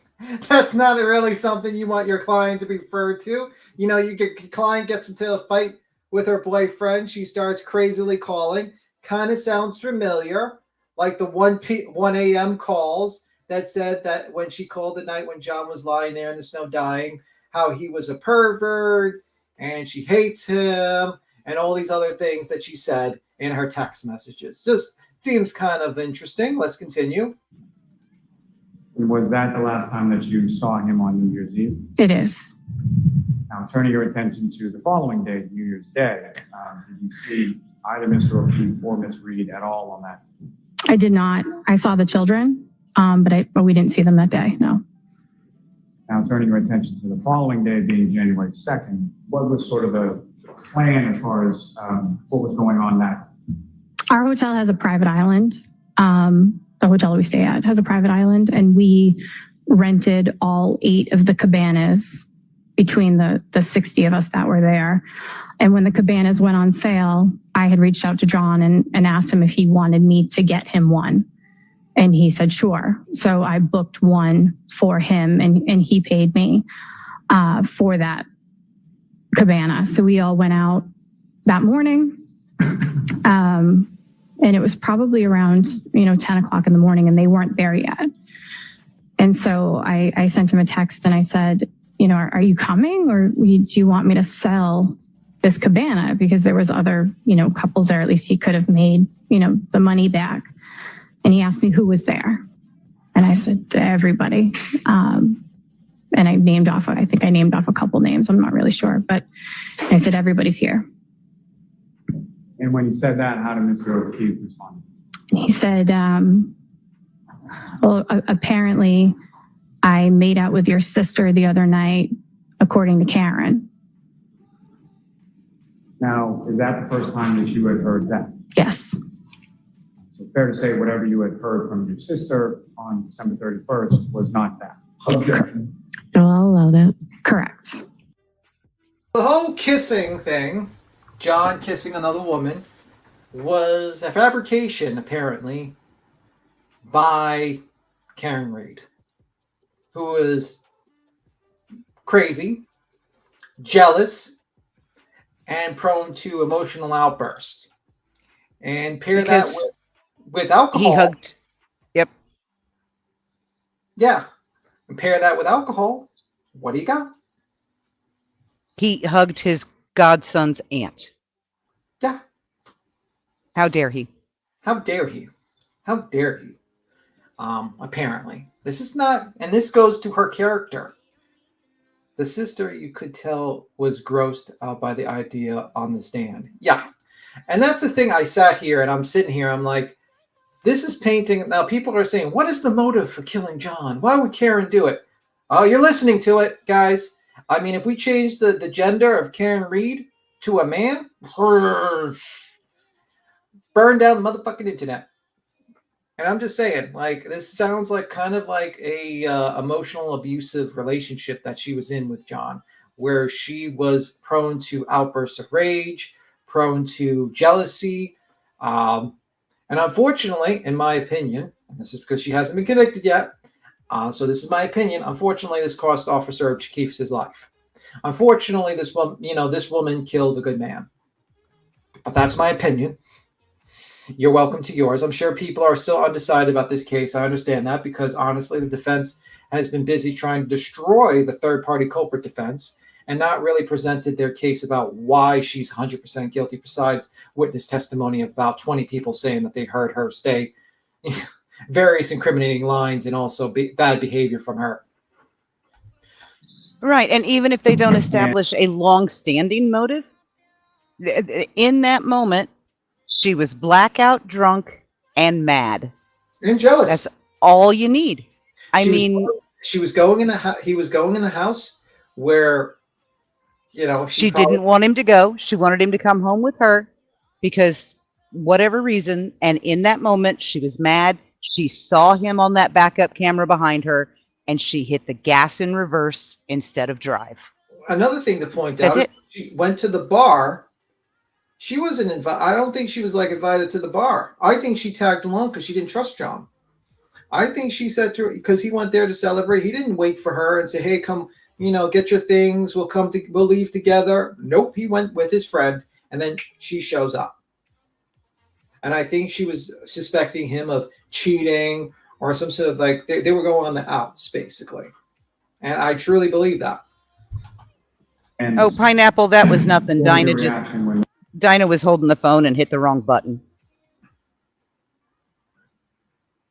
Yeah, I'm not really surprised. They also created a tent apparently outside. It looks fucking lame. Mr. O'Keefe told you? Objection. I'll allow it. I was shocked. I immediately found my sister and said, "Did you make out with John?" Objection. Sustained. When you went to talk to your sister, who was it that your sister was with when you went to talk to her? I don't recall who was standing near her. Maybe my mom. I don't know. As far as your sister was concerned at that time, was she dating someone? Yes, The person that she was dating, was that person on the trip as well? he was. Yes. And was that person that she was dating that was on the trip as well? Were they at the Cabanas on that day? They were. Yes. Now, as far as you have some conversation in regard to your sister, and then at some point you go back and have further conversation with Mr. O'Keefe. Yeah, I said I texted him back. I said I just talked to Etta. She said absolutely not. That did not happen. That's sustained. I'll strike that.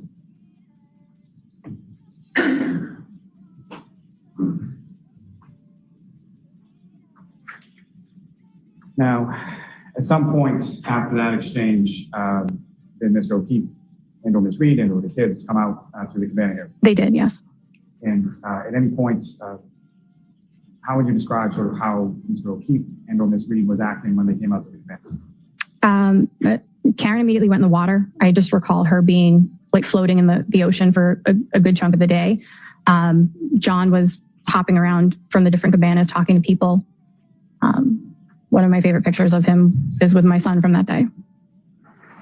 Did you have any conversation with Mr. O'Keefe once he came out to the cabana area? No, we kind of just kept it light. We didn't really talk about anything that had happened. I was just kind of trying to stay out of it for now. And following sort of the cabana situation or the cabana day, what happened then? Suppose that day, I think I saw John one other time. All right, let me see. Eva says, beat him. Has his friend who picked him up said John pulled his car out of the garage that night so Karen could pull in, so he did have plans to meet him. Trying to remember. Yeah, he did. He's the first one. Oops, sorry. My dog's dumb. He's the first one that said the code had been changed and the door wouldn't close. No, I'm saying like basically the friend that invited him to the bar. Eva's stating that they were invited. I gotta listen to that testimony again. You might be right, Eva, but I still think that she tagged along, in my opinion. I think honestly, that's just my opinion. I think he didn't want to be around her. But you're probably right about that. I have to look that up just to confirm. Not now because that would take me a while because I gotta go back to the testimony and listen to that particular part. It'll take me a moment to look. But I'll look it up just in case I'll make a correction of that. But I think Kiko, I don't know how much survived, but I do know that they found a record of her trying to key cycle the Lexus to erase the computer. I don't know if it survived, but I do know that they recorded her trying to erase it. Mm-hmm.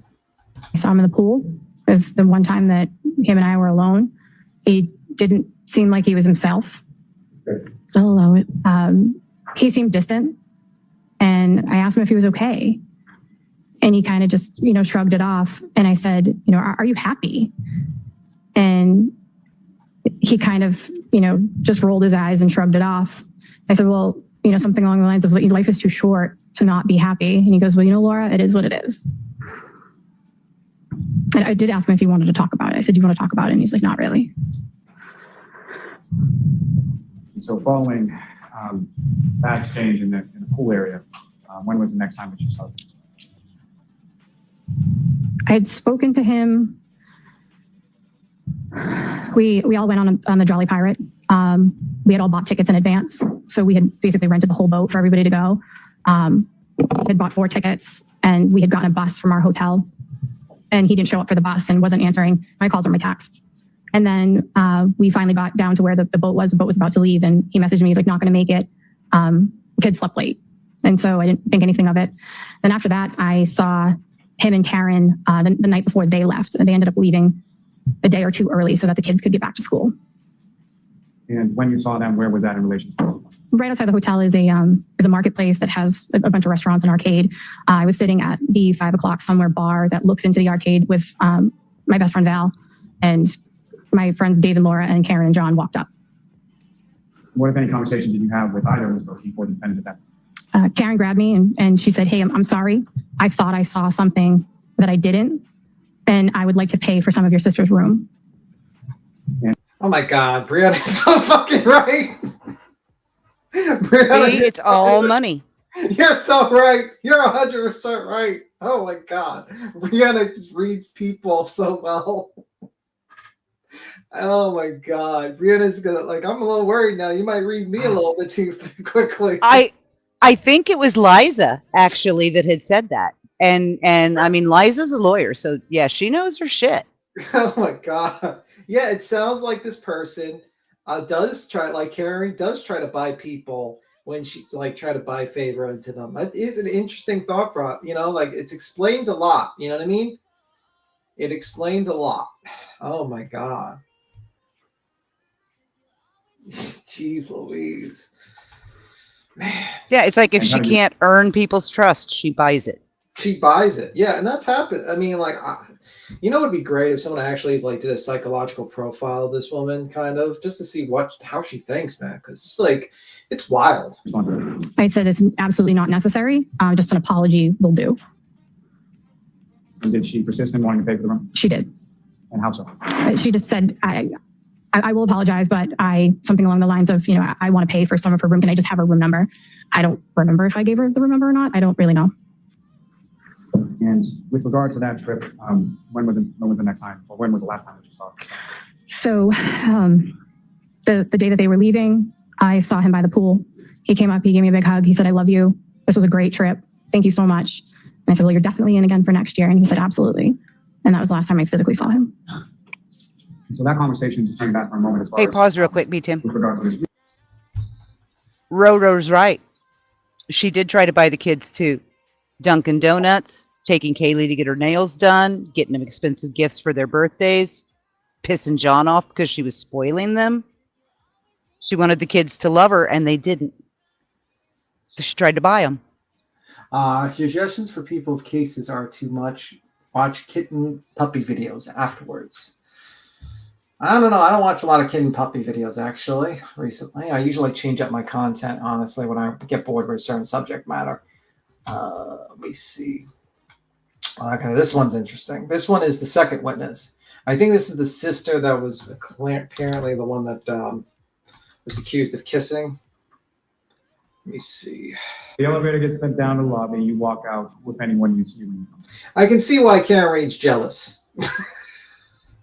I think I pinned it. I think I pinned it, guys. I think I pinned it. So when the elevator opens up, the first person I saw was the attendant standing behind the desk. I didn't see anybody else in the lobby with me until I stepped out. When I stepped out, I looked to my left and I saw Johnny coming in through the first set of outside doors. Now, as far as Mr. O'Keefe was concerned, was there any other sort of term that you would use to refer to him? Johnny or Godfather. Your Honor, I think this may be appropriate.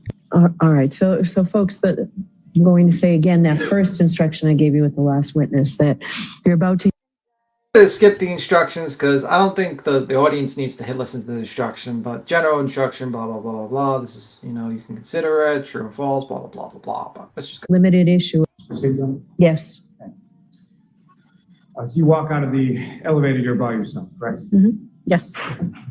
And you see Mr. O'Keefe. Could you see where Mr. O'Keefe was in relation to the lobby or where he was coming from? He was coming from the outside doors into the lobby. Is that where the pool bar is located? Opposite side. Opposite. Yes. And when you see him come in, who, if anyone, did you see with him initially? Nobody with him. And what, if anything, was he doing, or how was he acting sort of when he came? So he sort of stumbled in. I came out of the elevator and my initial response to him was, "Whoa, you okay?" I actually said, "Whoa, Godfather, are you okay?" But yeah, he was stumbling into the lobby. And did you go over to him at that point? I did. I went up to him and I gave him a hug. And what happened then? I pulled back. He was glassy-eyed, looking above me. We never made eye contact. He was looking above me. It looked like he was looking for someone. I asked him, "Where are you going?" assuming that he would be coming to the pool bar to meet us. He kept looking around and he indicated that he was going that way and pointed toward a bank of rooms to our right.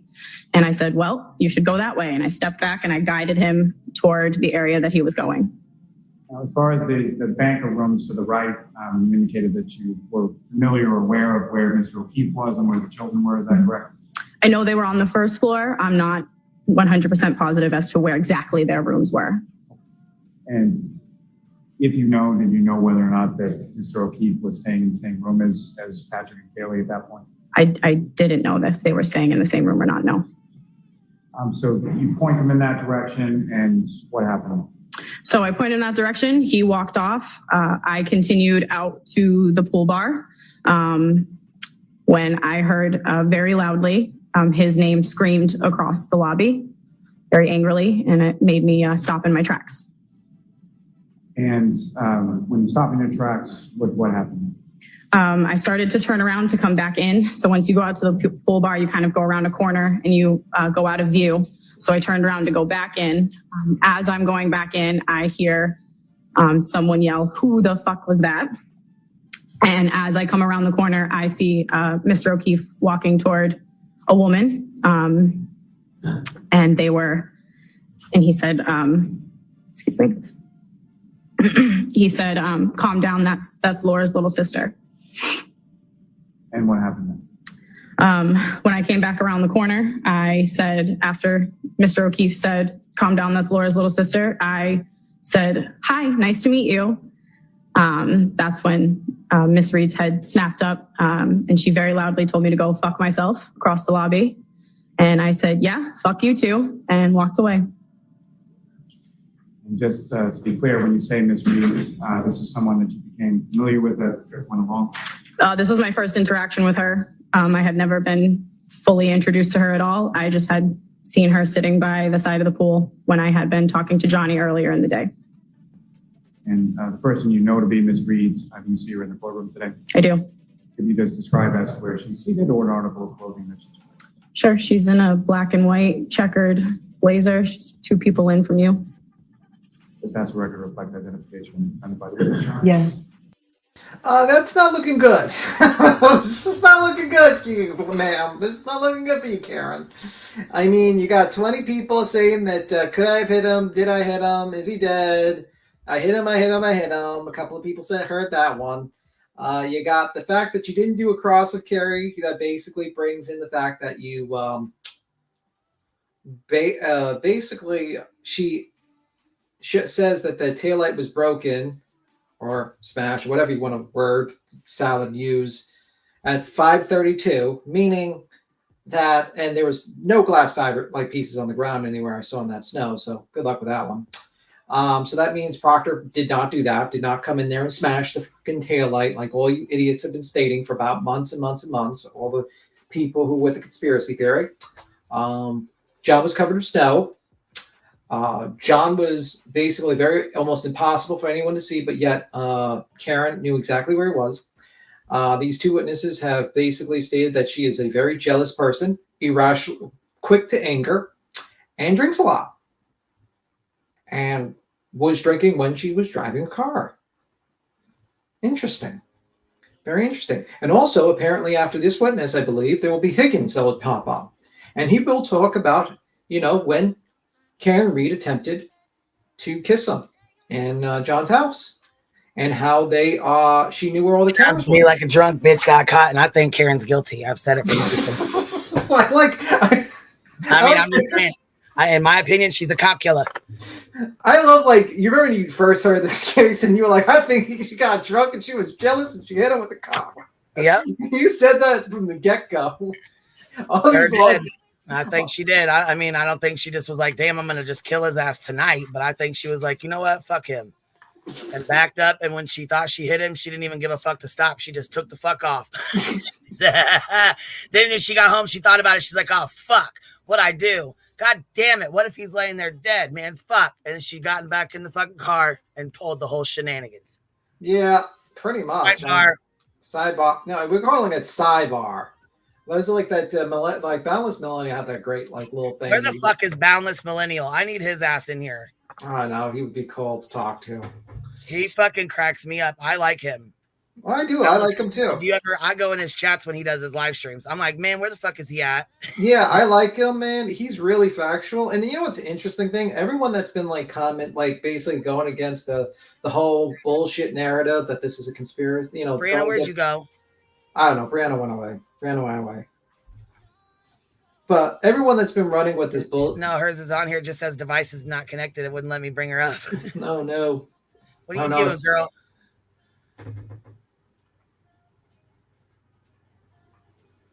She might be who like. Is this? This is John's sister.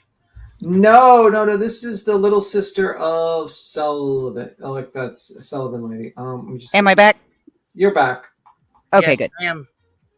I like all the non-objected to F-bombs flying all over Aruba. The non-objected. You know, I mean, I sat here with my mouth shut this whole entire time, just listening, because I've missed so much. I'm just convinced. I'm just convinced now. She did. Look at Bella's. Did you see far this? and fucking that's all it took because she was already drinking. So all it took was one wrong thing to be said. And look, since we're speaking about Boundless Millennial on Twitter, this is it. This is what he posted.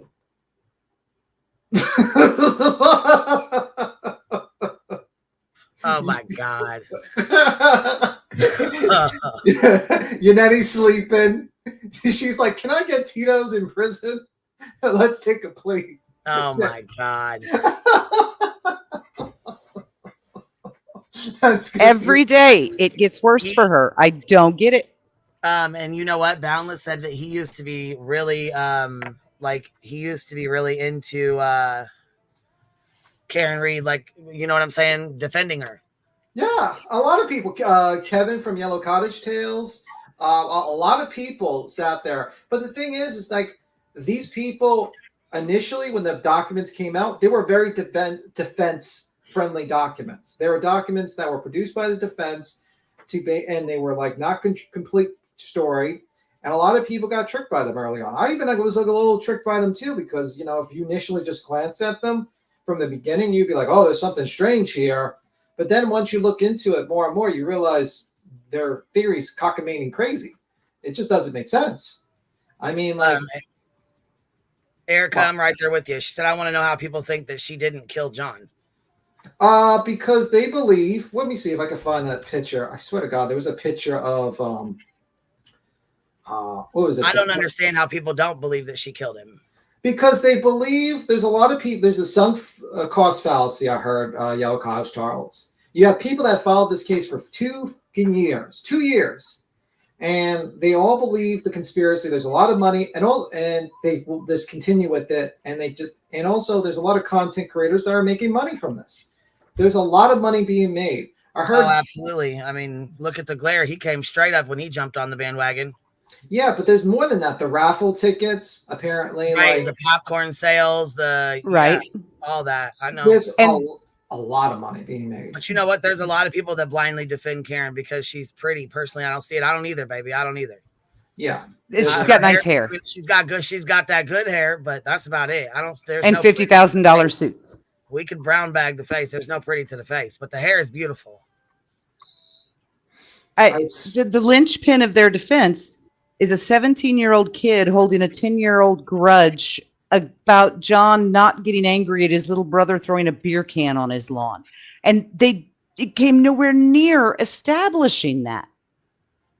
Nowhere near. So the constant hounding of the McCabes and the Alberts defending their family and the big conspiracy in and amongst the family to defend Colin and hide what Colin did, it makes no sense because they didn't even come close to establishing Colin as their perpetrator. Said exactly. Oh, this is a funny part. It's like 30-second clip. Thank you, Eva, for being here. Oh, thank you. When Miss Reed's head snapped up and she very loudly told me to go fuck myself across the lobby. And I said, yeah, fuck you too, and walked away. This was my first interaction with her. She was just very loud. John O'Keefe's girlfriend.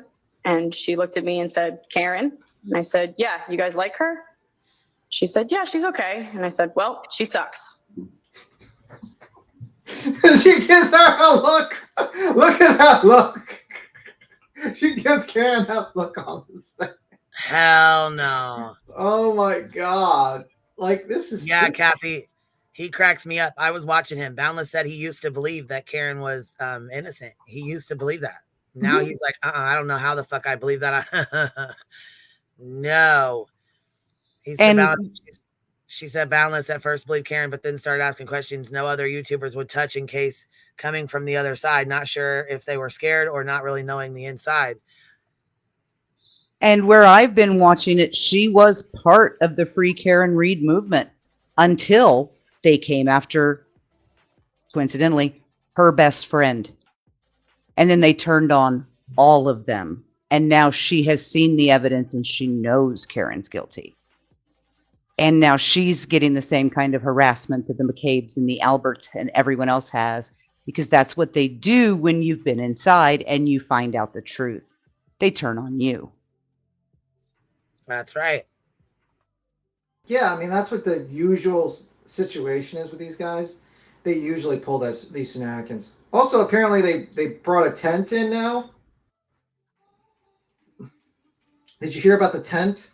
I saw the tent and it was broken. Tom had to duct tape it back together this morning. Tape the tape. Like, I saw there was listen, I don't know what was going on this morning, but Tom was live and I took the kids to school and I came back and his fucking live went private within seconds and he started a new live. So I don't know what Dinah hit. That was Dinah. I was watching.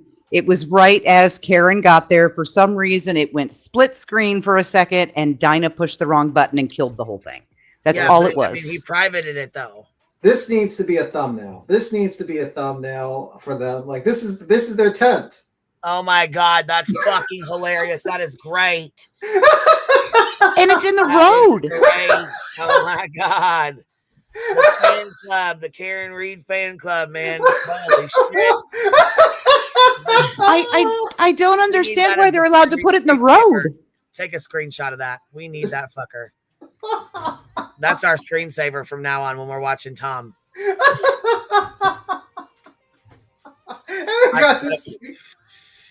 I swear to God it is. You know, I went in Tom's chat and said hi and got, oh my God, there was one lady in there. Her name was like Ferrara or something. She was mad as fuck that I was in there. I was in there. That was hilarious. I was like, oh my God, it's like a mini raid. I said, I went in there, me and JP, and I don't know who else was in there.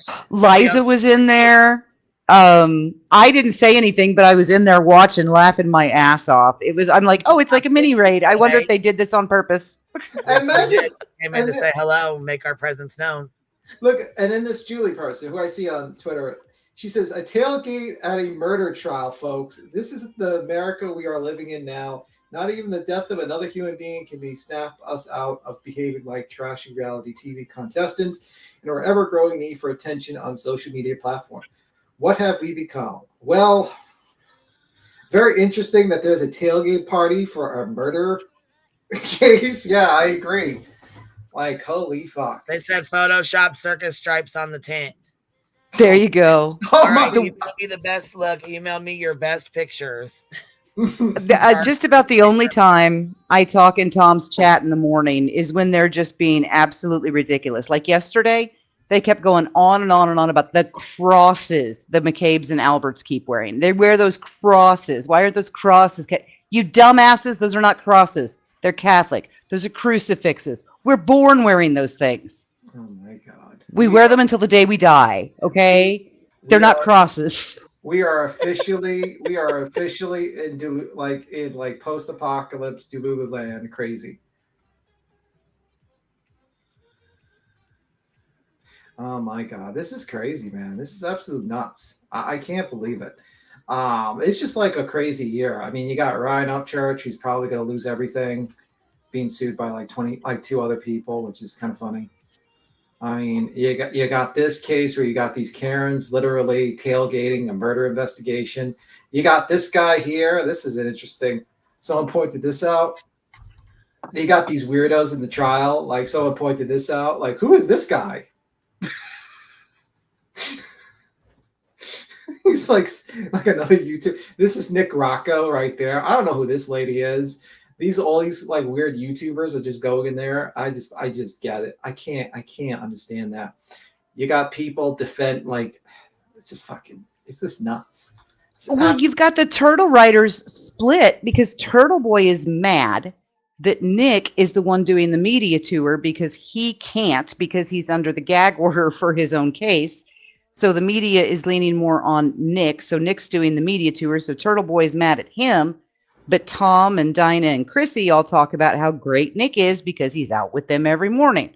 Because you know what the thing is? Because they make money. Nick is bringing in donations. Turtle Boy is not bringing in donations. That's why he gets the seat and you don't, Turtle Boy. That's why. Yep.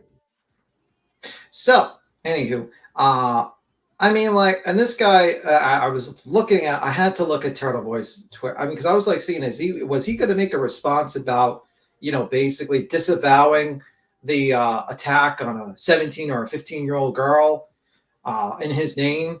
No, I didn't see that. I had to look through his Twitter. I did not see that at all.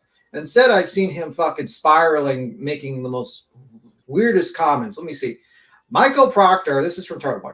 Michael Proctor spoke to both Sullivan sisters within a week of John O'Keefe's death. Neither was Brian Albert's house or Neither was at Brian Albert's house or the Waterfall Bar, but he did interview Cullen Albert and Brian Albert and Caitlin Albert, Sarah Levinson, and Julie Nagel, all of whom were inside the house when John O'Keefe was murdered until the year after. What the fuck does that even mean? Like, it doesn't make any sense. It's like, and then his next comment, which was brilliant 2 hours ago, shocking testimony from Marriott Sullivan. Two bitches acted like seers towards each other in Aruba on New Year's Eve. He wrote Eve with an R at the end. Brilliant. 2021. This case is officially over. Is he calling Karen Reed a bitch? I don't know. Interesting. I don't know who he's talking to. It's just like nonsensical. I honestly think like his brain is melted. It's like, I don't know what the fuck's going on with that guy. I mean, his brain is melted at this point. He is making no sense. None of his statements make sense. None of it makes sense. Karen, take the plate. You might get Tito's in prison. I don't even know what the fuck a Tito is, to be honest. What is a Tito? Do you know what a Tito is? I think it's a pizza joint in Boston. Commissary beats him. What? It's commissary beats him. It's commentary. Okay.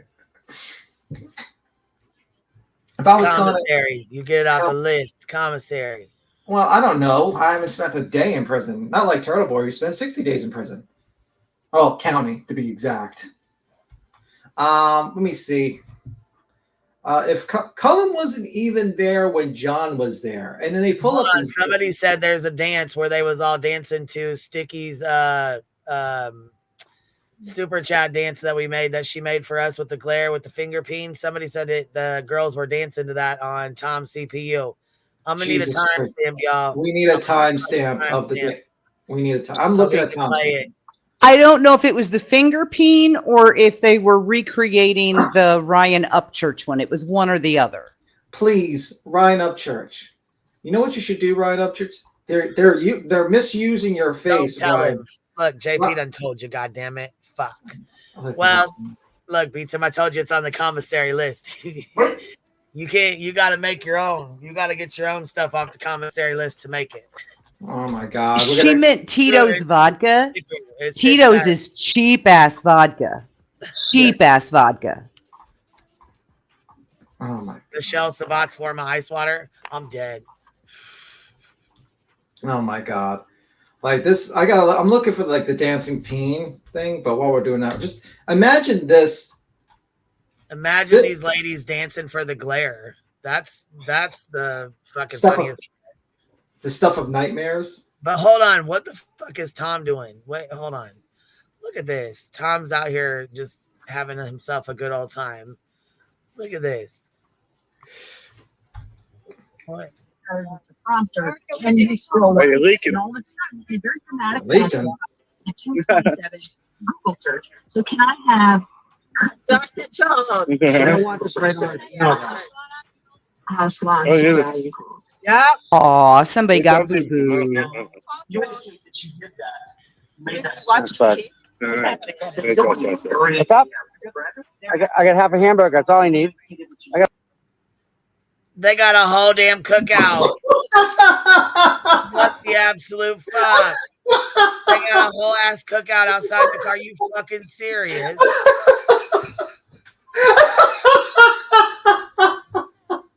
Oh, You know- no, I cannot. It's a murder party. It's a murder. What the hell? It's Oh a my murder God, it's a party. cop killer party. They're celebrating alleged cop killer at a fucking. Oh my god, we have hit fucking peak fucking insanity, guys.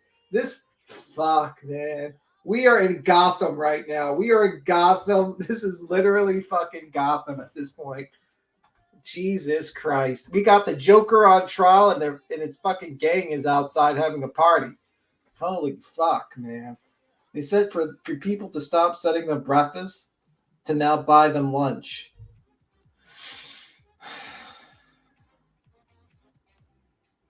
Jesus Christ. It really is. People in there in the mornings, because they have set this buffer zone. You cannot be on the same block as the courthouse with a shirt that says Free Karen Reed. And people are like, First Amendment, First Amendment, First Amendment. Don't corrupt the jury, you assholes. It's not a First Amendment situation. It's a don't taint the jury situation. You idiots. That's why you can't wear those t-shirts on the same block as the courthouse. Period. That's it. It's the only reason you can't do it. We need to find them dancing. I want to see all those people dancing to the fucking Glare song. I swear to Fucking God. done. This is too much. This is insanity. I kind Too of. much. All And you we know need what? is. You keep getting mad and they keep unsubscribing me from Tom. Look, this is the 4th time I've came on here and I'm unsubscribed. I don't know what's going on, but YouTube's pissed. They YouTube do doesn't not want- want me to be fucking friends with Tom. Yeah, Tom. I found like I was unsubscribed from a couple channels that I just recently subscribed to. I think there's a glitch going on with YouTube that's unsubscribing people right now. I swear to Yes, God. and I I've been want. unsubscribed almost every single time I've went on there. I've been unsubscribed. Have you guys got to see Tom's new car? He got a new car? Yes, y'all haven't seen the new car yet. Here's the new whip. Get ready. Oh. Look, here's the new whip right here. Right here. Look at that fancy-fied motherfucker right there. That's Tom's new whip. He ain't got to use an Uber no more. How did he pay for the car? His YouTube and Karen Reed, Free Karen Reed movement, maybe. I don't know. I don't know. I'm not sure. I bet Chrissy's happy she doesn't have to haul his ass around anymore. Oh my God. Why? Oh my God. Look at Hang that in beast. for 1 second.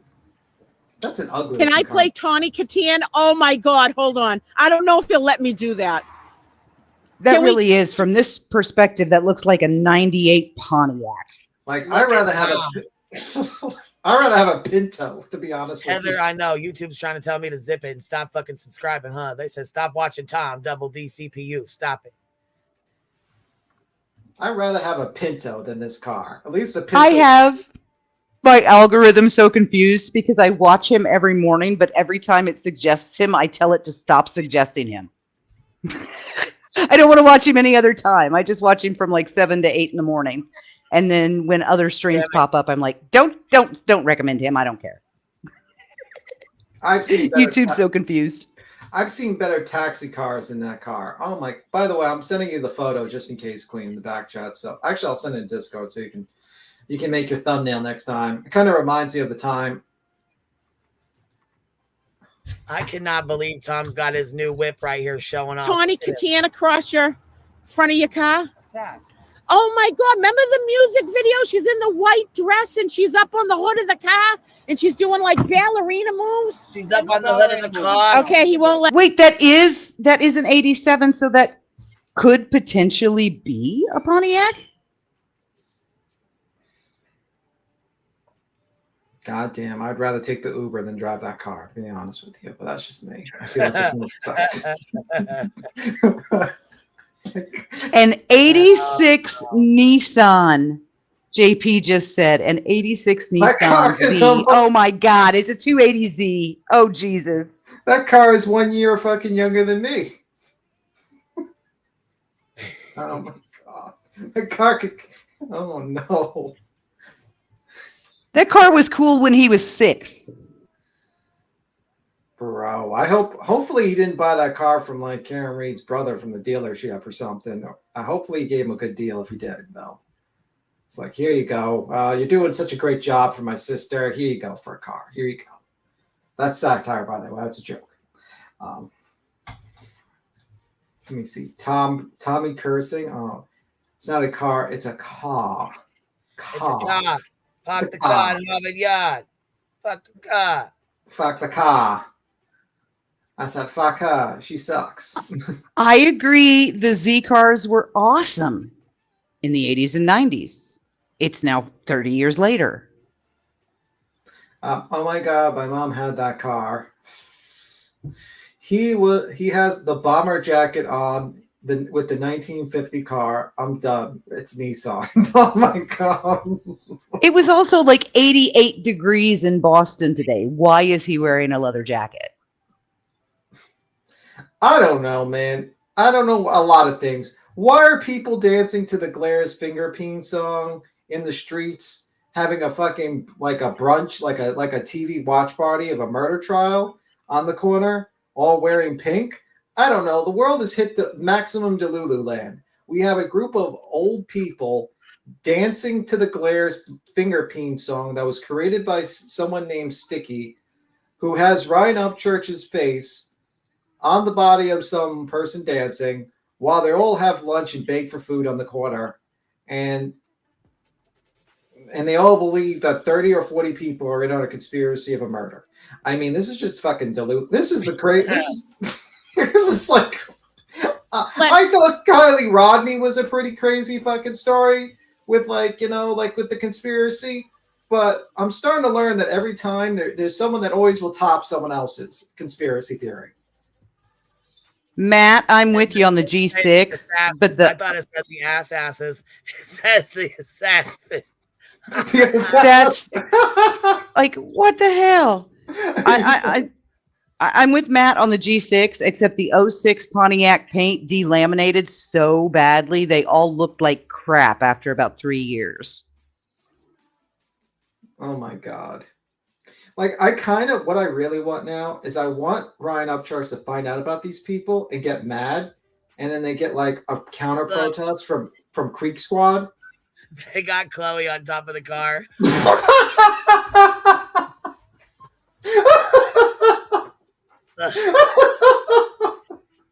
Dang, there's our photo too. That's hilarious. Look at this watch party, bro. Wow.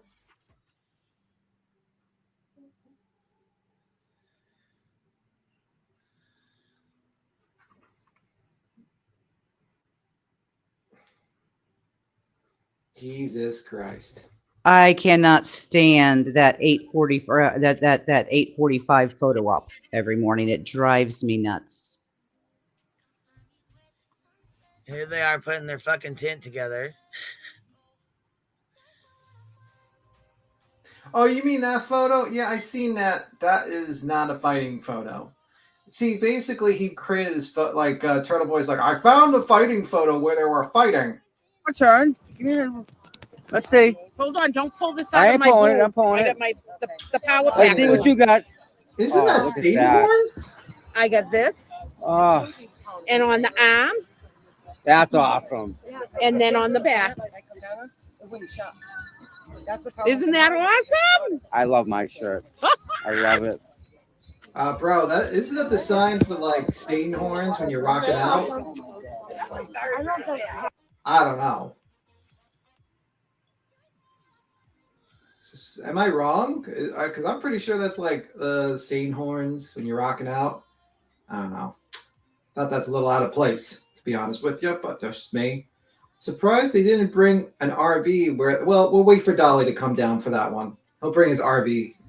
He'll come down there and park across the street, sleep on And see, they've put up that yellow tape to keep them off the grass, but they are forever jumping or going around the tape and running across the grass. Like, that tape's there for a reason. He's running his ass off. And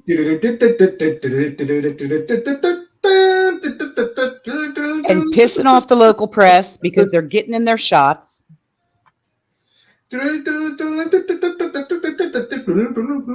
single one of them is. Dun, dun, dun, dun, dun, dun, dun. I'm hearing Benny Hill. Oh my God. Jackson, I don't know if I would be embarrassed to be Jackson right now. He got his ass kicked by a soccer mom. Imagine you go through your career, this fucking famous attorney. You think you're going to take down this soccer mom down 10 levels, and she dog walks you across the courtroom for fucking 2 days straight. Fucking insanity. Insanity. Right? Everybody's talking about the podunk this and the podunk that about Canton. Well, that podunk mom just turned your West Coast ass into a whole ass fool. Like, absolutely. And made him look vicious, made him look fucking disgusting to a jury. Like, if a normal person listened to that guy, how sarcastic he was. Did you hear how sarcastic he was to her about being harassed, Queen? Yeah. Like, oh yeah, I did. I mean, what's your thoughts if you were on the jury and you heard that, you had no idea about this case and you heard about this harassment and you saw this attorney act this way to this woman? What would you think immediately? My mind would argue, I mean, I'm going to be honest. My mind would have already been made up. She was guilty anyways. Can we get to lunch? Can we get over with this case? I'm not swaying my opinion anyway, so we'll be here all night, or it'll be a mistrial because this bitch is guilty. That's why I don't do juries. I'll tell you right now, it would be terrible. I think whoever said earlier that I would have been excluded because I know too much about cars was absolutely right. But I think if I had ended up on this jury, probably after the third or fourth witness, I would have figured that the defense was trying way too hard to blame a bunch of people who just happened to live where he was found. And I would have. It's not that important to have a whole town conspire against her. You know? Right. But you know what? Karen Reed's doing exactly what she's always done, try to buy her way out of it, something. And she's trying to buy her way out of murder, in my opinion. She's trying to spend all her money to get herself not to go to jail. By the way, I'm just glad they didn't destroy another cool color. And they're making pink lame, at least. I don't like pink. Just saying. And bright pink. Like they left salmon alone. They left the cool pinks alone. They're just Nobody wants to go spend the rest of their life in prison, especially known as a cop killer. Yeah. Well, I mean, this is just like a clear innocence fraud situation where most people with logical brains have basically, after looking at all the evidence, that says, yeah, I mean, she's pretty guilty. She probably hit him with the car, which is more believable. She hit him with the back of a car in a drunken rage, jealous rage, or 45 people conspired together to kill one guy, throw him in the front of a yard, and decide to frame some random woman. I mean, I don't know. Me, I'm going with the car theory. I do think that when we get to jury instructions too, that always includes the explanation of the difference between all doubt and reasonable doubt. And I think the jury is going to be instructed, because they normally are. You have to use your common sense and you have to decide what's the most logical and reasonable explanation for all of the evidence you've been given. Yeah, and I think a lot of there is nothing that has no reasonable doubt. There's nothing. I can't even there's nothing with no reason. There's you have to there's no such thing as no doubt. There's always going to be some doubt because you can't prove it 100%. That's not possible. You have to say to yourself, which is more likely? A woman in a jealous drunken rage backed her car into her boyfriend, or 10 people in a house with the help of 20 other people not only like try to cover up, never change their stories when it came to this, key events, but also trick the FBI and have control over the entire police force and the EMTs and the medical examiners. I'm going with the drunken thing.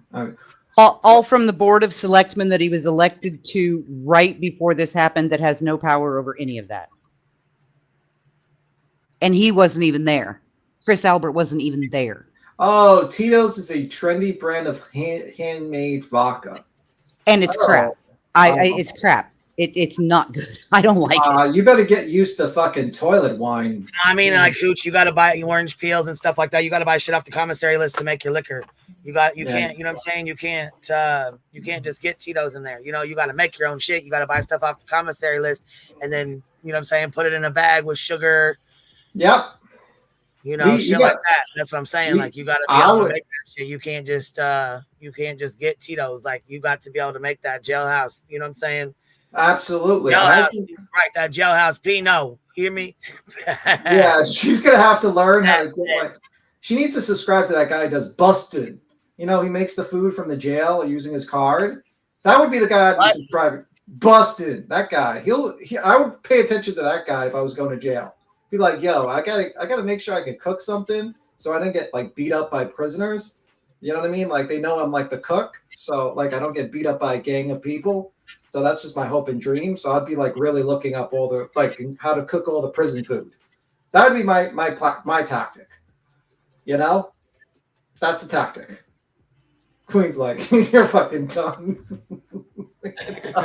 You're done in prison. That's not gonna work. You're fucked. You better spend a lot. As it turns out, those are the among the few episodes of Orange is the New Black that I saw, where the chick had her hooch buried in the garden out behind the library. So I know all about that. Oh, this is the one that has a crush on the glare. Well, I mean, at least this is a real woman. Like, I don't even know who Candy Sue is real or not. To be honest with you, I'm starting to wonder if that's like just another persona of the glare. Whether she's real or him, she's a mod for TomTom. Mm-hmm. Yeah, she is. And you know what? She's nice to me. Oh, is she? Yeah, she is actually. Well, she called me an asshole, so she's not nice to me. I mean, you know, it is what it is. I've been called worse. I mean, fuck, I call her Candy Sue. Her name's Cherry, and I call her Candy Sue. I thought that was her name. No, Candy. No, her name is Cherry. She goes by Cherry on her thing. I call her Candy Sue. Cherry, you know, Cherry is Candy. Cherry, Candy, Cherry, Cherry Sue, Candy Sue. Yeah, you're like telling an inside joke that like only you know the fucking joke, and I don't. No, actually, me and that girl. It's actually between me and that girl, but. Oh, okay. When Donna said even without the sound, she's loud, I actually turned my mic down, and then I'm like, oh, she's talking about her, not me. Her glasses. There's something. Wearing the glasses and then having the freaking $3,500 sunglasses on her head. Like, no, that's not what we do. You look dumb when you pull those down.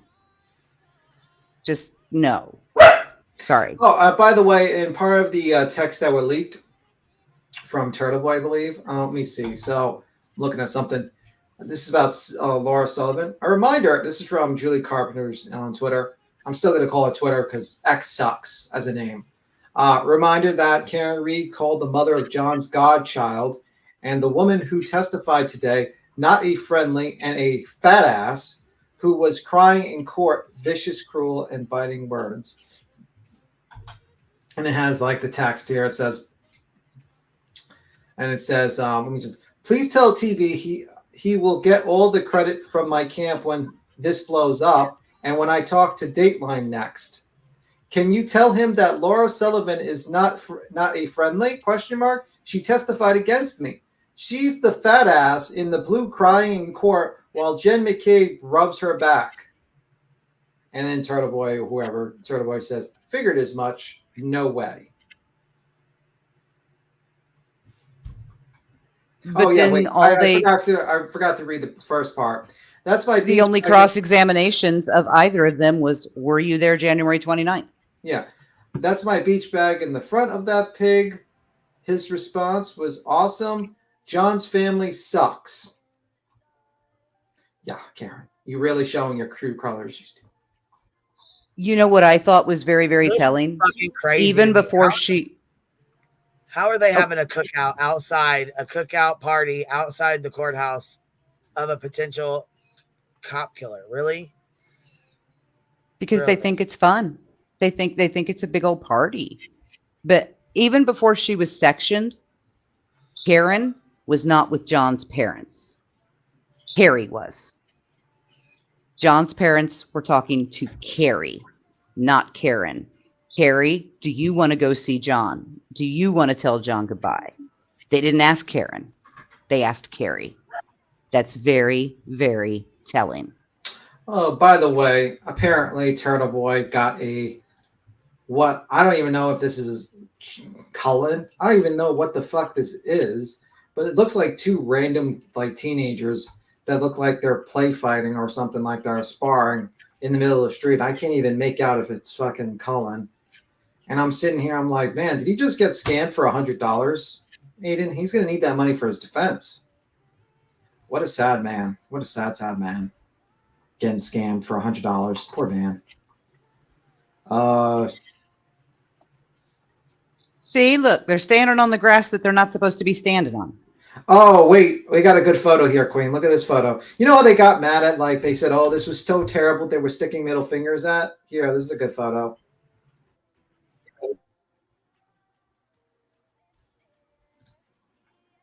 Oh, that poor kid is being used a lot for fucking publicity. He doesn't even give her the toy. Look at that, man. He, last minute tossed it to her. Is this her payoff? Whoa, man. I can't believe this fucking Jackson, man. What a piece of shit. And yet these people are still pretending, and the words actually came out of Dinah's mouth yesterday. Yeah, I stopped booing people when I realized that the O'Keefes thought that was directed at them.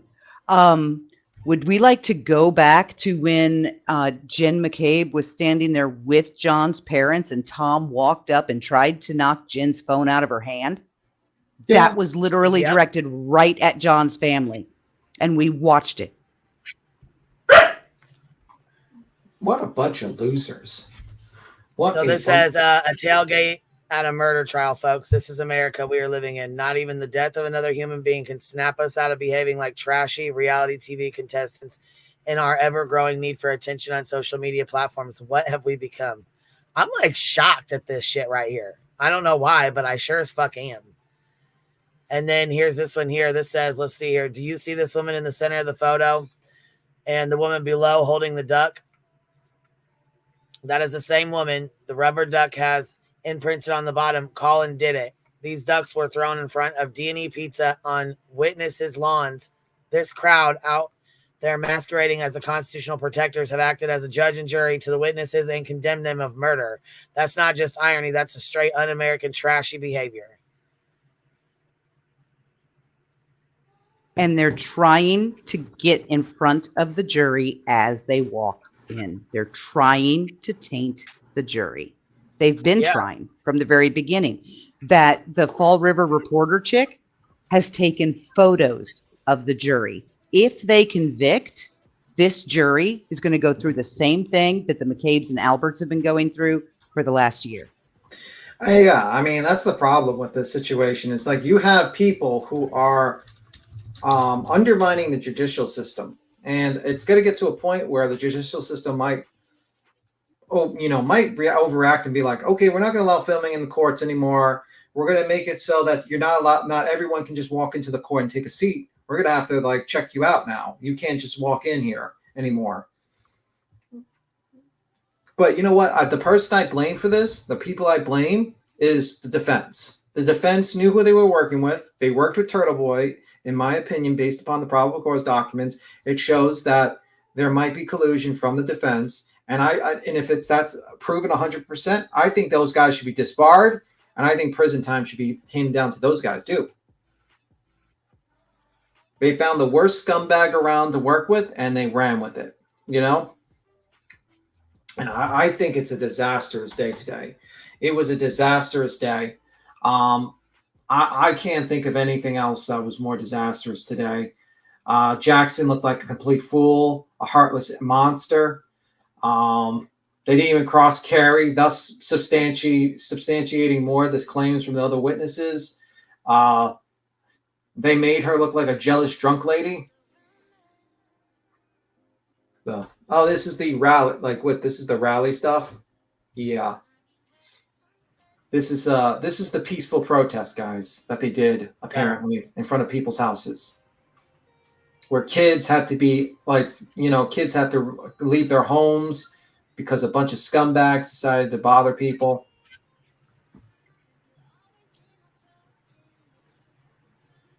A rolling rally. And reminds me of Quinn Simons when they stood outside there playing baby screaming sounds. Yeah. And they film them and they spy on these people for 2 years. So this is what she was talking about when she said they were standing outside of her house harassing her. This is what she means. Yeah. Imagine 70 plus people come in front of your house and do that type of shit. And the Glaire's like, oh, Glaire, if 10 people went in front of your house, you'd cry like a little bitch. I guarantee. And all you did wrong was answer the phone at 5 o'clock one morning. Right. This motherfucker is definitely like. I was about to say a word, but we have a litigation with that individual, so I'll avoid stating this, talking about them. But this motherfucker is same type of stuff they were doing in Quentin Simon. Same shit. And he acts like it's no big deal. It's no big deal. It's peaceful, guys. Freddie, I think you're misinterpreting what Lolly is doing. The first thing he's doing is he's putting out the witnesses to destroy the defense's case in chief. The prosecution's case in chief will not start, I don't think, until the experts start coming up. Let me see. We're going to find out they have the shoe, they have the hat, they know how he died. I mean, we don't know whether the homicide or undetermined, that kind of thing, but they know how he died. They know when he died. They know what really happened to the search. They know what really happened to the phone calls that scrolled off. They weren't deleted. They were archived. All of this is known information that we will know before the prosecution rests. What did Freddie say? I don't even see Freddie, so I don't even know. Oh, that 3.5 weeks in, there's no evidence and we're no better than Voldemorticia. What? What I have is consistent events from multiple witnesses that claim that she admitted to hitting him and asking questions of whether she hit him. We also have 2 character witnesses that say she's prone to jealousy and quick to rage. And we also found out she drank a lot. And we also found out that it was a very bad conditions in driving. And somehow magically, Karen Reed was able to see a man under about 3 inches of snow behind a tree line in basically almost pitch black conditions during a blizzard with no headlights, with no searchlight. To me, and then she shuts her, and then her door is either the code is changed or was blocked over. Either or, she either was doing a bunch of key turns to reset her system, or she left that door open. And eventually, snow got into the sensors, or she changed the code when she deleted 17 videos between the time of 1 to 5 o'clock. And then she proceeds when she goes out the first time to shut off her GPS. We also confirmed that her taillight was broken as early as 5:32 now, based upon Carrie Roberts, who they didn't even cross to refute that testimony. And we have photographic evidence that shows that at late 8:32 there was a cracked taillight. So it destroys a lot of the narrative from the defense, in my opinion. And deleting 17 videos kind of implies that's not video of a cat walking past the garage and turning, setting the Ring camera off. That is most likely her walking to and from her car, looking at her tail light, trying to figure out what she did. Oh my God, where is John? Oh my God, what did I do? Why is my tail light broken? There would be no reason to delete a cat or the snow setting it off, or a spider on the lens. Because the reason why they, and I believe the reason why they were deleted, Brianna, is because I truly believe that most likely when she pulled in, she realized it showed a broken taillight, and she can't explain that. And then she started to plan and to create her alibi.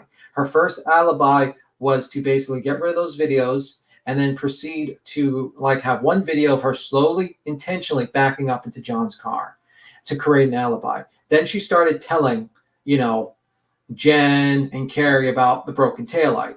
Then she started creating that. And when she realized like how terrible what she did was, she was panicking to the point where she was thinking about unaliving herself. Now, because she realized this is a situation she can't buy herself out of. She was able to buy herself out of many other situations, but she couldn't buy herself out of this one. But she did call her dad. Her dad came over, did some damage control, and they figured out what their plan was. And honestly, they would have been better off with an accidental car accident where they backed up. And I think she probably would have done a couple of years, probably max, because this jury would have been sympathetic. She could have probably gotten the people to testify to her character, that she's a good person, blah, blah, blah. All these people that she harassed would probably come and testify on her behalf if that was the case, to basically say, well, she wasn't evil. She wasn't an evil person, blah, blah, blah. It was probably an accident, you know. But instead, they went with this cockamamie theory, worked in an evil blogger, and proceeded to harass multiple witnesses for almost 2 years. And unfortunately, to one of people's questions in the chat says, what are they going to do after this trial? Let me tell you something. These people are not going to be stopped being harassed. These wackadoos will harass these people for the next 5 years, unfortunately. It's not going to end. This is going to continue on, their harassment, unfortunately, because this is how it goes.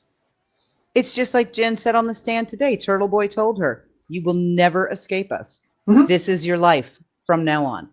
Yeah. And at this point, I think it's going to have to take the intervention of the law to basically say, listen, there's freedom of speech, but you cannot fucking proceed to just try to destroy people's businesses, harass state witnesses, and become completely un-American, where you are trying to accuse innocent people who have not been charged, not been arrested, nothing like that, of being murderers, and proceed to try to punish them with undue process. You want due process with Karen Reed. You want reasonable doubt. You don't want anyone, but you're not going to afford that to the 10 people or 45 people you want, or 35 people, whatever, that you're accusing of lying and covering up a crime and all that stuff. To me, that is completely un-American. And honestly, I would be against people harassing Karen Reed. I don't think anyone should be harassed, even if I believe you're guilty of a crime. I think you should absolutely not be harassed in real life. I think it's not your place to harass people, even if they're on trial. I agree. I mean, even though, I mean, we're here and we're commenting on the trial and we're commenting on the case, but we're not showing up at her house. I don't even know where she lives. I don't care where she lives, because she is allowed, while she's out on bail, to live her life just like anyone else. And look at this idiot here. He's laughing. He's like, oh, this is so funny. It's like, yeah, okay, bro. I thought you were against this during Quentin Simon. I thought you were against protesting in front of people who were suspected of crimes. And then it was not cool to do that. Well, I mean, she refers to, you know what I'm saying? She says she clipped him and then refers to him as roadkill. No, I don't know if actual Glare is donating any money to Karen Reed's fund. I have no clue. I haven't watched I did notice today that Alan is starting to work in Trooper Tully, our friend Trooper Tully, who for some reason gave Turtle Boy a copy of Lindsay's phone so he could log into all her accounts and fake messages and lock her out of everything. That's great. Wow. So we've got, Trooper Tully starting to turn up in testimony, which I thought was lovely. Interesting.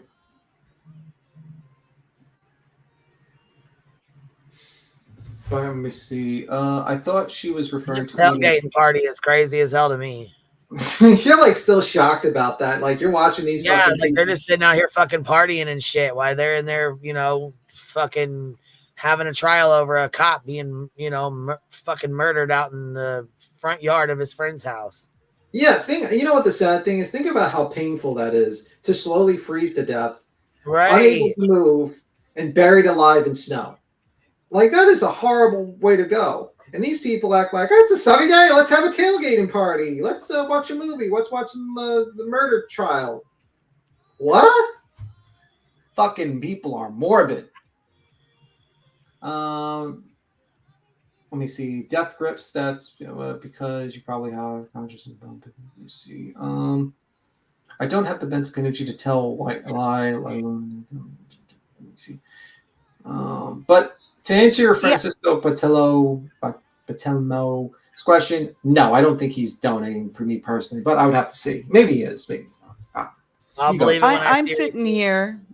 I'll believe and it when I'm I thinking, see receipts.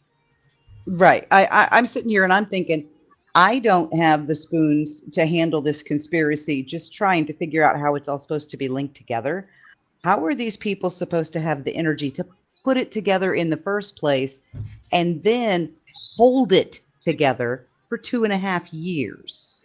Yeah, like, and it's not like Jackson just like nicely talked to them and it was just this nice cross-examination. These were brutal cross-examinations. I've never seen such a brutal cross-examination from multiple witnesses ever.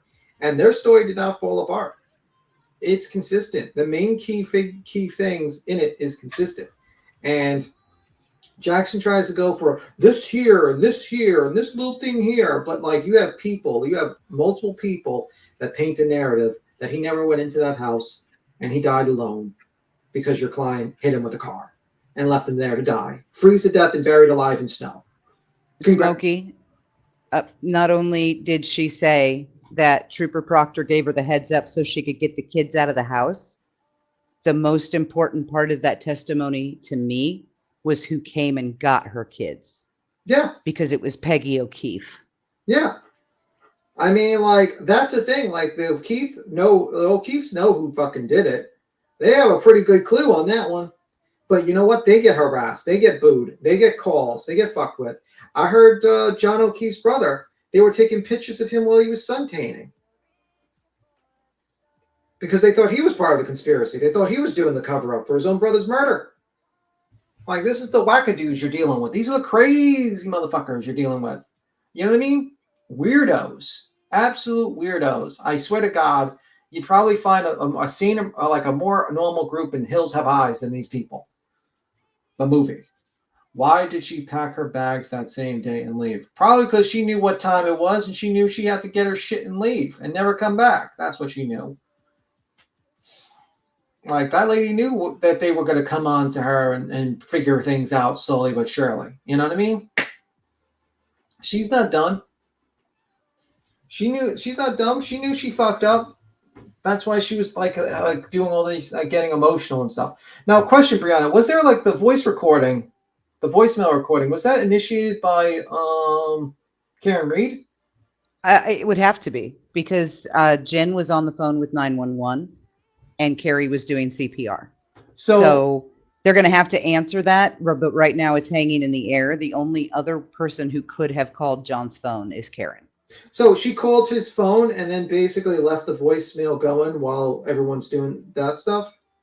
Yeah, and that doesn't make any sense because he was right in front of her. Well, yeah. I mean, like, I'm thinking, was she intentionally trying to use the voicemail to record what they were saying? Or did she butt dial him from an iPhone? Well, that's going to be the butt dial they're going to say. We only had one butt dial. They had 7, 8. Why did she tell his sister-in-law we will never talk again? Well, apparently, according to Emily D. Baker, she really cared about those kids. He didn't give a fuck. Oh, did you hear what one of the witnesses testified that they called Karen Reed? Queen? Did you what? I'm sorry, I was sitting on mute. What? Did you know what they called, like, the shocking thing that they were shocked about? One of the witnesses stating, like, when they were talking, like, about, like, they're telling him everything, and then she was told to, like, elaborate what the everything was? No. The person said that Karen Reed was a babysitter with benefits. Oh, no shit. And John's in love with Amy. And I swear to God, I was so pissed because they didn't pan on Karen Reed's face when they said that. I was like, And I "Mom." think Amy was the other boy's mom, right? The boy that was real good friends with John's son, nephew. Yeah, the girl that he had dated before Karen. That was Amy, I believe. Right. That's why she walked away from them the day John died and hasn't spoke with them since. Yeah, she knows what time it is. She knows he fucking did something terrible. Instead of owning up and doing what's supposed to be doing and actually like taking responsibility so people can move on with their goddamn life, she wants to drag everyone down because she thinks she can buy herself out of this fucking whole thing. She thinks she can buy herself out like she bought herself out of many other situations. Bella's mom. Not the boy that was the friend, Bella.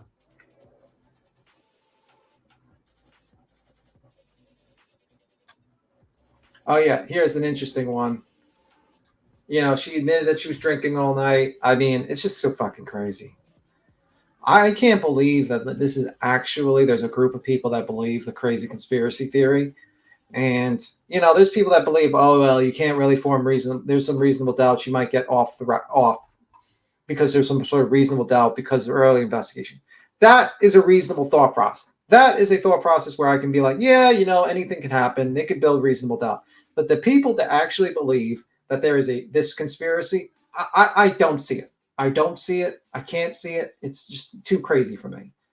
And this is a person that thinks Bigfoot might exist. I mean, like, I think there would be a better chance that Bigfoot exists than the conspiracy or Loch Ness Monster.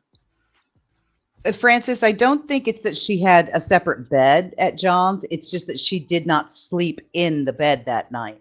But we also don't know if she actually slept. My assumption has always been that she went back to the house, made it as far as the couch, and passed the hell out. And then woke up at like 4 a.m. and started freaking out, and that's when everything kind of kicked off. Yeah, she started screaming and, you know, panicking, using, you know, the conspirator doesn't explain her behavior that night.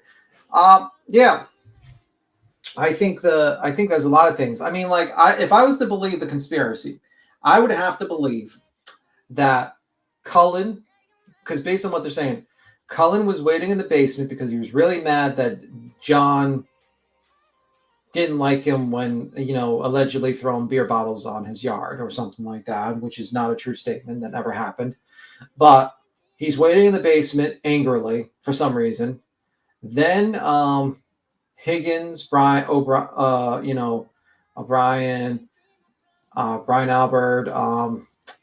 what the fuck else, and the dog all wait in the basement. They trick him to go in. They beat him up instantaneously, no wounds on themselves, lead him out to the back, dump him in the snow, all go about their fucking day. But Jen McCabe's like, you know what? I'm not sure if he's going to be dead if we leave him out there. Let me Google it while I'm laying down in bed and just going back to sleep. Oh, okay, that's a good. Oh, wait, I didn't actually enter and look at the web page yet. Oh, I'm just going to go back to that. I don't need to look up that page. I'll just leave it hanging. Then she proceeds to then you know, Karen comes, calls up. They try to convince her that her taillight was broken and all that stuff. They try to frame Karen for some reason. I don't know, whatever. They heard it either it was opportune. The best place they could place John as, you know, a DEA agent, a bunch of cops, was the front lawn of the cop. And then they proceed to, you know, I don't know, somehow get into contact magically to Proctor to somehow magically find taillight pieces that were broken around 5 o'clock, according to Karen Reed's statement, and teleport that to the scene without anyone seeing them. And also, I mean, find those taillight pieces, and then proceed to embed cocktail glass in the clothes of John, and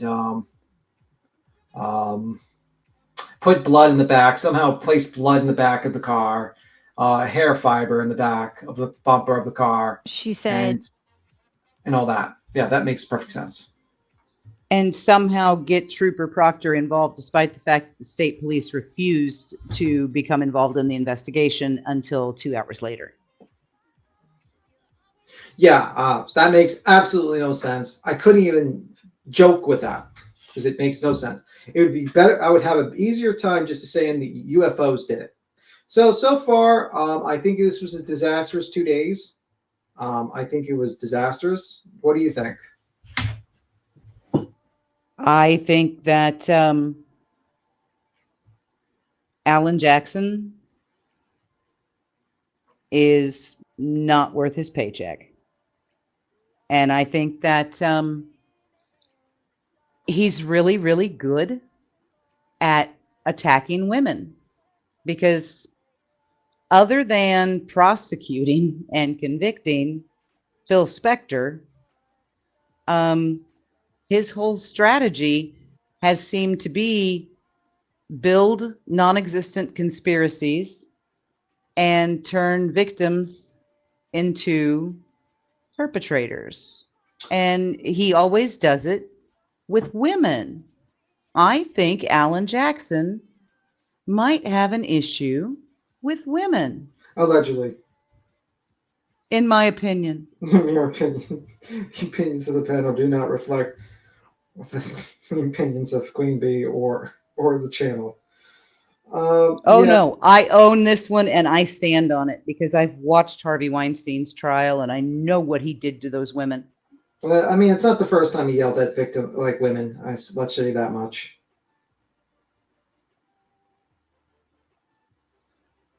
Let's just say that much. It's not the first time he yelled at women on a stand and attacked victims of a crime. Where does Karen's money come from? Her dad and herself. I think they had to, I don't know, and also donations. There's a lot of money going around. For instance, that guy, Rocco guy that's in the thing, he's like the clean-cut young gentleman in the stand that's also on Car TV sometimes. They put the guy on. He makes a ton of money from popcorn sales. I heard from someone, I think it was Publica, he stated that guy won the lottery. Wasn't like a ton money, but I think $500 or more, $1,000. Uses that money up front, and then he gets reimbursed with sales and stuff like that. But there also, there's rumors that he gets, extra money, let's just say. I heard one rumor that's being stated on Twitter, which is rumor. Take it with a Santa Grow. It's not evidence or anything, but it's a rumor that he makes, $7 extra a ticket that he sells for a raffle, which to me would be pretty fucking crazy. We see PTM, she said, I think. I'm not sure which one you're talking about. You got to refresh my memory. She was talking about me, that I said, I think Alan Jackson has a problem. Yeah, I just don't want to get sued by Alan Jackson. That's the last thing I need to do. Yeah. I don't know about Alan Jackson. You know what I mean? Neither does Kiwi, apparently. Kiwi definitely does not want to be sued by Alan Jackson. Yannetti, I'm not sure. I'll just go to bed with Yannetti. We'll give him a nap. Yannetti is just a failure, man. I mean, if Jackson's doing bad, Yannetti's abysmal, to be honest with you. And Little, I don't even know why they brought her there. What the hell were they thinking? You would think that they would get a really good female attorney, and she might be good with paperwork and stuff, but she is terrible at cross. She is horrible. She might be she's the worst attorney I've seen in cross ever. Terrible. No, Smokey, I get what you're saying. What are the odds in this vast conspiracy that the one person that Karen called at 5 a.m. was the person who Googled how to kill John 2.5 hours earlier? Yeah. Out of everyone she could have called, how did she call that person? Yeah. And why, you know what I mean? And the truth of the matter is that it was just the misreading of technology, basically. And it's going to be explained when the person who owns the company, Celebrate, testifies and explains the whole process. And this is the thing, Jackson does half truths, half bullshit all the time. I'm pretty convinced that person 100%, in my mind, hit John O'Keefe. I'm 100% sure she then proceeded to do Spiral and figure out ways to get herself out of this jam by using something she's used every time to get out of jams, which is her money. And I think she's a very lonely person. And I think the one thing Grant was right about was she's a lonely person, but at least now she has friends. She's got Karen Reed supporters, people that think that she's a fucking saint. Okay, the lady's a horrible person. Listening to what she's done, she's a horrible person. And most of them will evaporate when the money goes away and the attention goes away. Oh, yeah. It'll be that's all they're here for. Yeah, that's all about the money, man. It's all about the money. If there wasn't money to be made, all these motherfuckers would disappear. You know, every single one of them would disappear like a fart in the wind. It's all about the money. It's all about views and money. And no one cares about the truth. No one cares about innocent people being harassed by a mob of crazed idiots. Crazed morons who, honestly, I would probably be like, bro, can we like send you somewhere else out of the United States? The country probably be better. I don't know. Stupid people. What gets me is they're out there, this vast conspiracy, and the cops are crooked, but we back the blue. No, you don't. You're trying to help a woman who murdered a cop get away with it. That's not backing the blue. Period. End of. No, you don't. Stop saying that. It's a lie. Yeah, I mean, and I just can't believe Jackson opened the door again. These guys.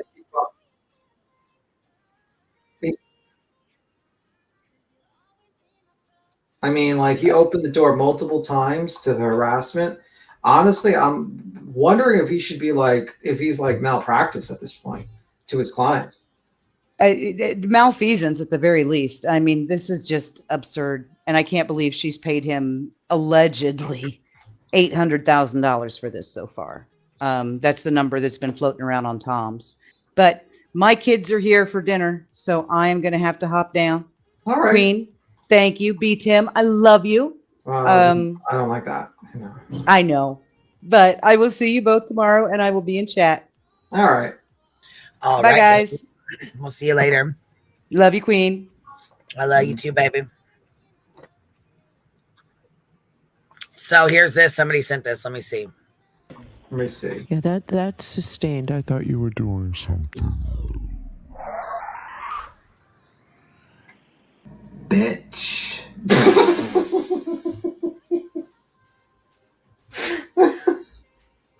She said, Yeah, that's sustained. I thought you were doing something. Bitch. Bitch. Oh my God.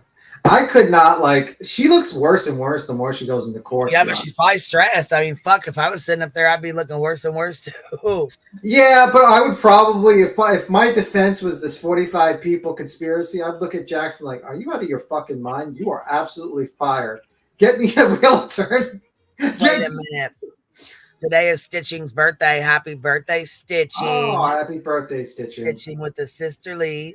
Oh, we should get the Glare to dance for her. Oh, shit. We got to do a glare dance. Uh-oh. Uh-oh. Let's do a fucking glare dance. This, we got the gigolo for Stitching. Here goes. Stitching, happy birthday. I think we got a super chat. These nuts. I think we got a super chat.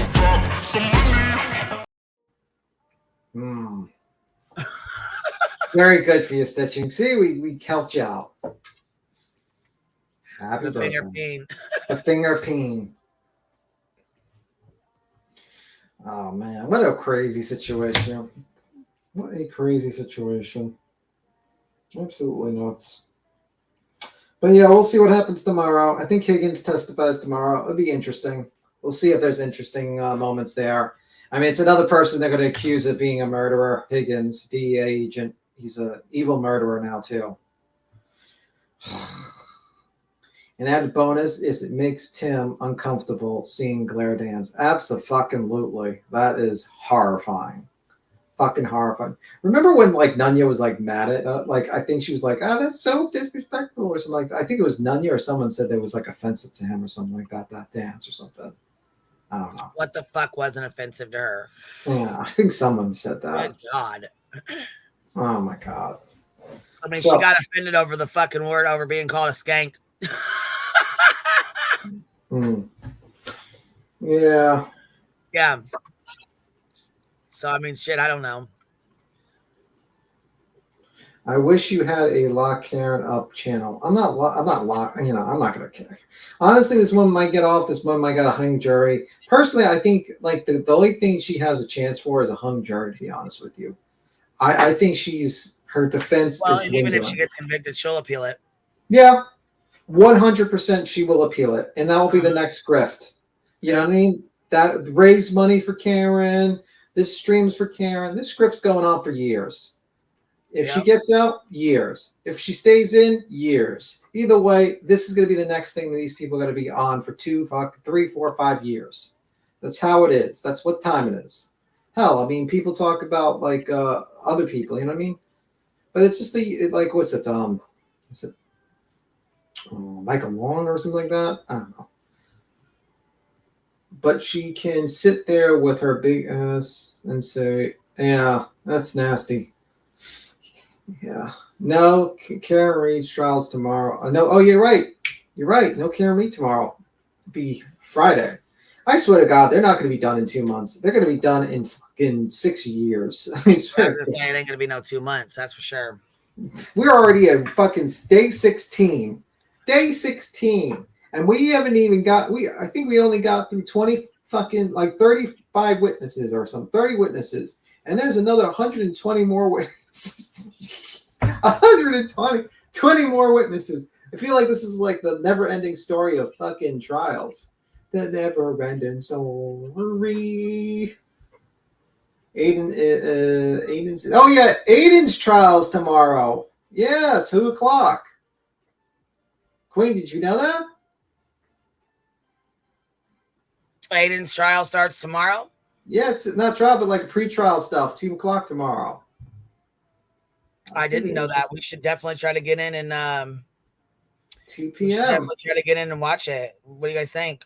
We definitely should see what happens. Hopefully Mello is not dying. I mean, like when I last saw him, he was on a fucking air respirator. Man, can you please like hand this case over to someone else? I mean, like I feel bad for the guy and I wish he well. Hope he recovers, to be honest with you. I hope he recovers and is able to do this case because I think he'll do a great job. But like we need to get like if you can't go into court with a respirator. It's not gonna work.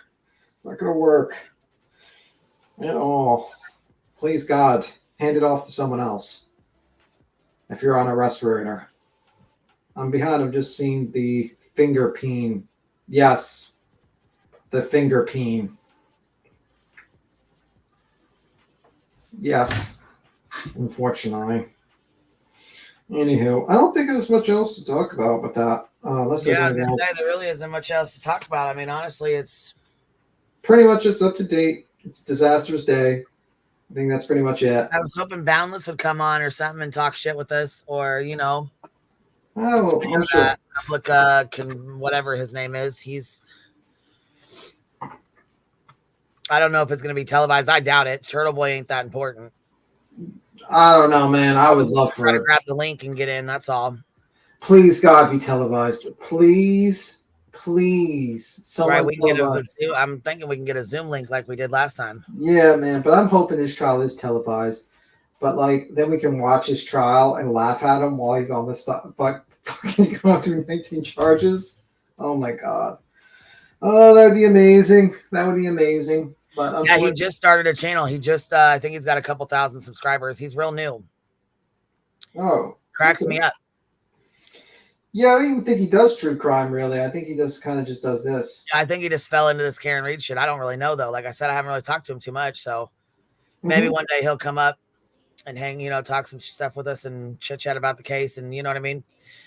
Let us know what's up, what he did, well, what his channel's about. If he does, I don't know if he just follows this trial or what, I'm not sure. Yeah. Happy birthday, Stitching. I hope you have a great day. Hope you have a great evening. Have a good one, Stitching.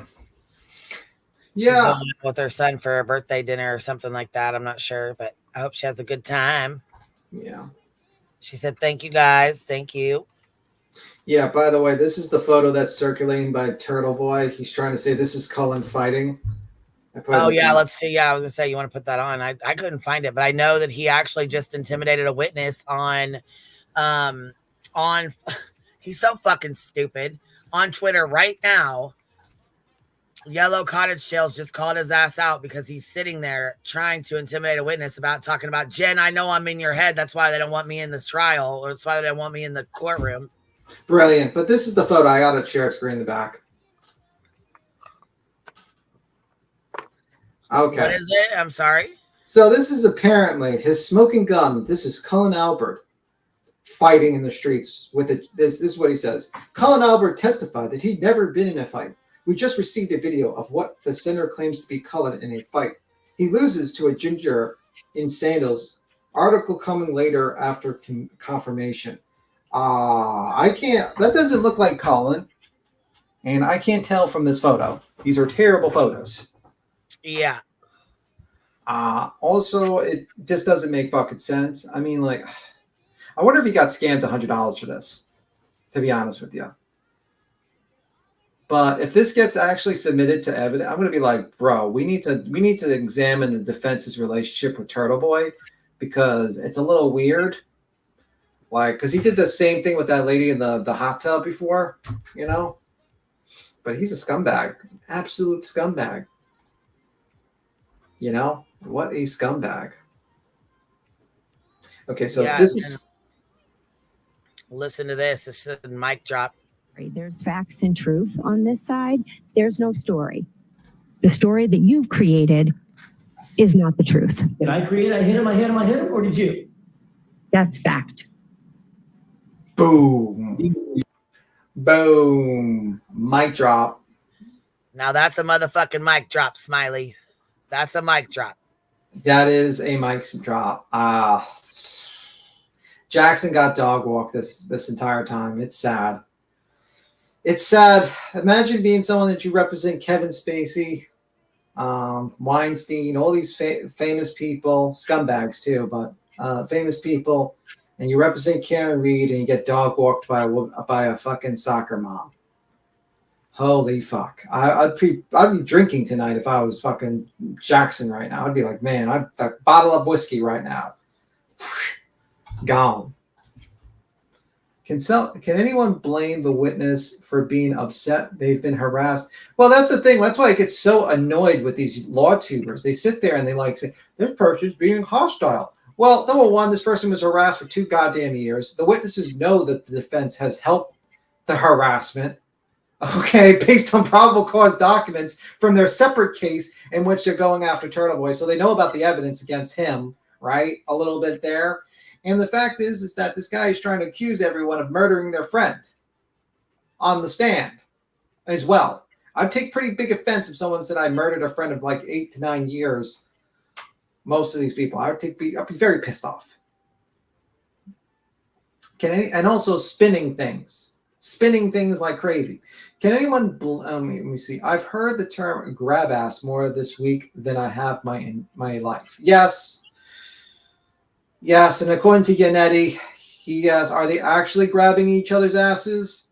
And the guy laughed at him and said, no, it was a term. It's a term. I couldn't believe he actually said that. I was like, are you out of your fucking mind? Are you absolutely out of your mind? I couldn't believe it. Yannetti's an idiot. Honestly. What a idiot. What a fool. Let me see.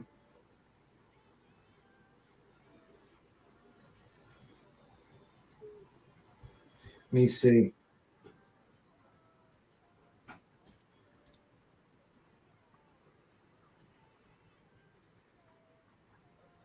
Let me see.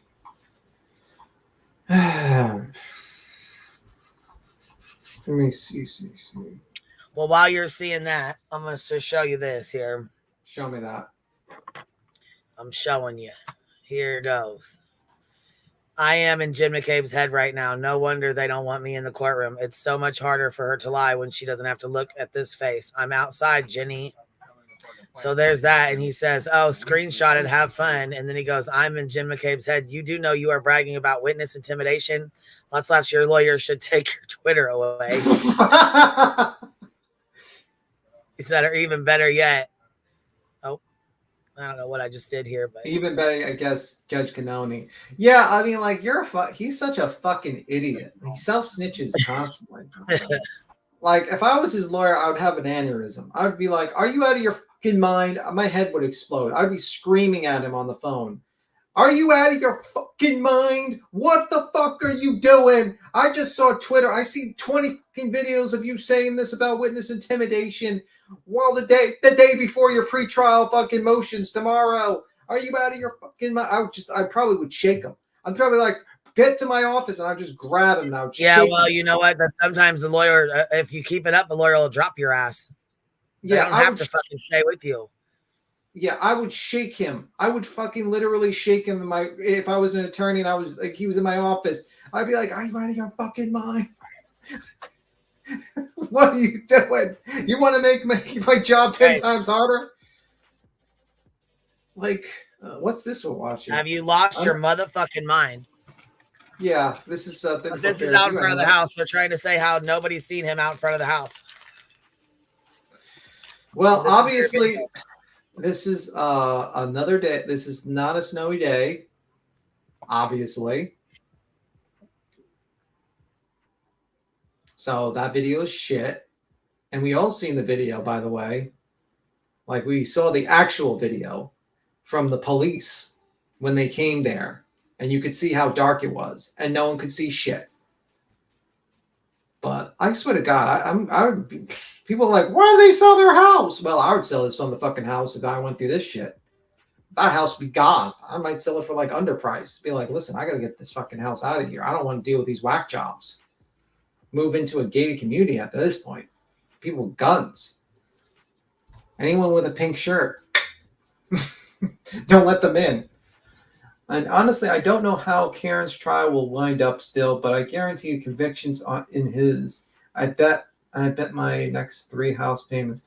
I'm pretty sure Turtle Boy. I am more sure Turtle Boy is going to jail than I am Karen Reed, to be completely honest with you. I'm pretty sure he's done.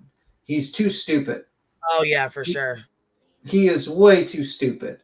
Like, he just goes on and self snitches. His attorney, Mello, whatever. I'm not Mello. I mean, Brittle. Brittle's an idiot. And I personally think, like, someone had this theory that he actually wants his client to go to jail so he can appeal it in a higher court and get like some sort of like legislation done and like, you know, be famous on like for court law. And I'm starting to believe it because his arguments suck. I mean, he went in front of Judge Cannoni and said, who cares about witnesses? Who cares about the witnesses? And I sat there, I was like, are you out of your fucking mind? Are you crazy? First off, you should be telling your client not to be in the courtroom when the people that he's faced charges against are there. Are you dumb? And you I can't believe it. Brendel is such a fucking moron. I can't see it on the dash cam with the spotlight and headlights. Yeah. And this is just propaganda bullshit that they try with this video here. And it's sad because you can actually see the video and you know you can't see shit. I have been in the bleachers listening on and off, too itchy in the darn bushes. Ah, well, it's very itchy in the bushes. I mean, he'll get $5 haircuts. You can't get $5 footlongs anymore, but you can get $5 haircuts in jail for him.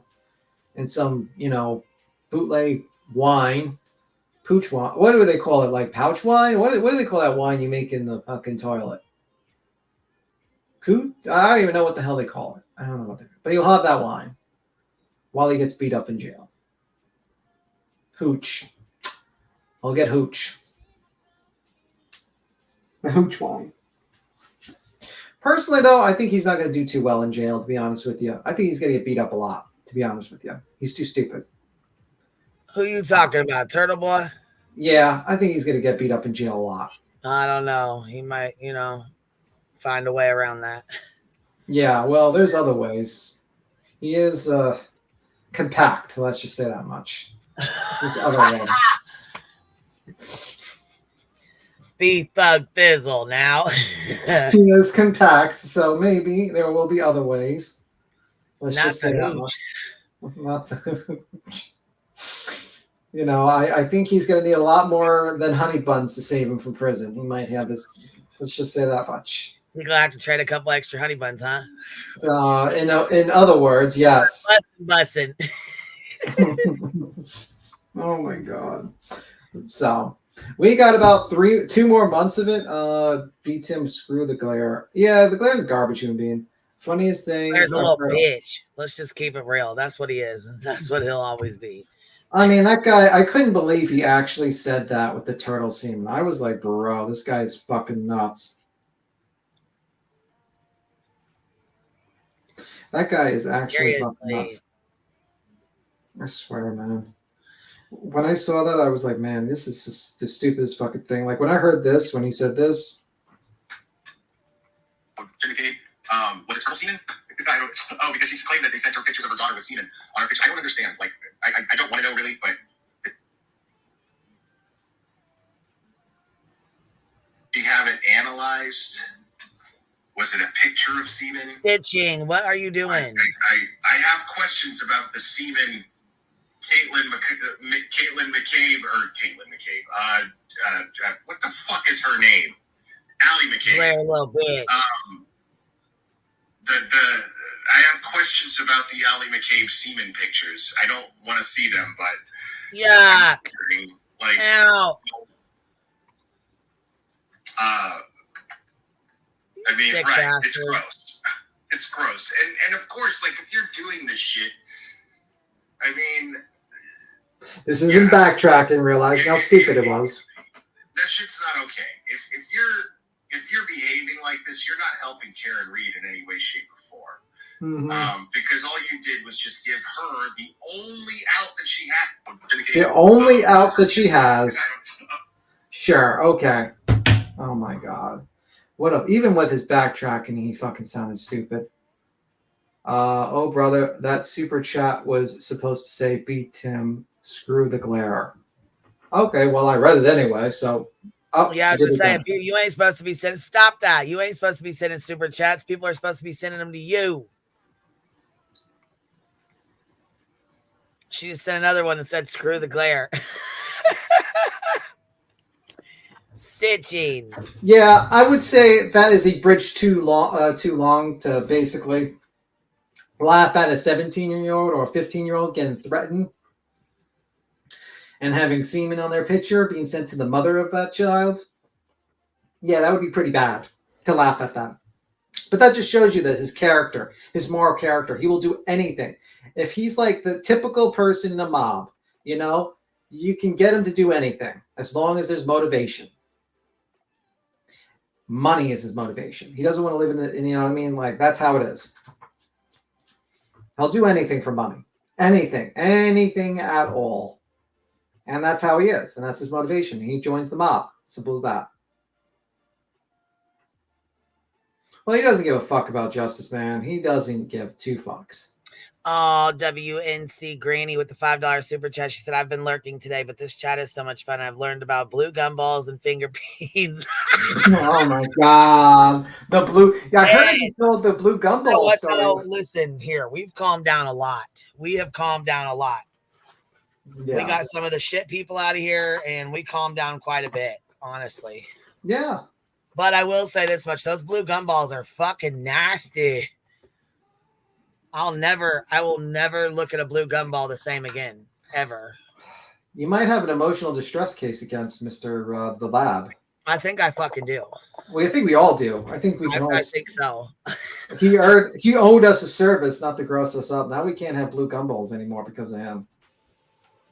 But like the guy, that lab guy, I love how he talks about like, oh, these people are dumb. Bro, no one went on this platform and said that they did something with blue gumballs like you did. You are you are the king of stupid motherfuckers. You are the king of stupid motherfuckers. Like, that is the dumbest thing you could possibly say on this fucking platform. Oh my god. And I'll never eat a blue gumball again, Kia said. Never ever. Grady said me neither. You know what? And Nonsense didn't even know about the blue gumball story. I was like, I thought everyone knew about the blue gumball story by now. No, actually, last night when we were talking about the blue gumball, nobody knew what we were talking about. Oh my god. I swear to God. I mean, like, there was the interview we did with that woman who was, I forgot her name, but she was like tricked into like giving him money. It was like he was doing this lover boy. The Grab is her name on yeah, YouTube. the Grab. Yeah.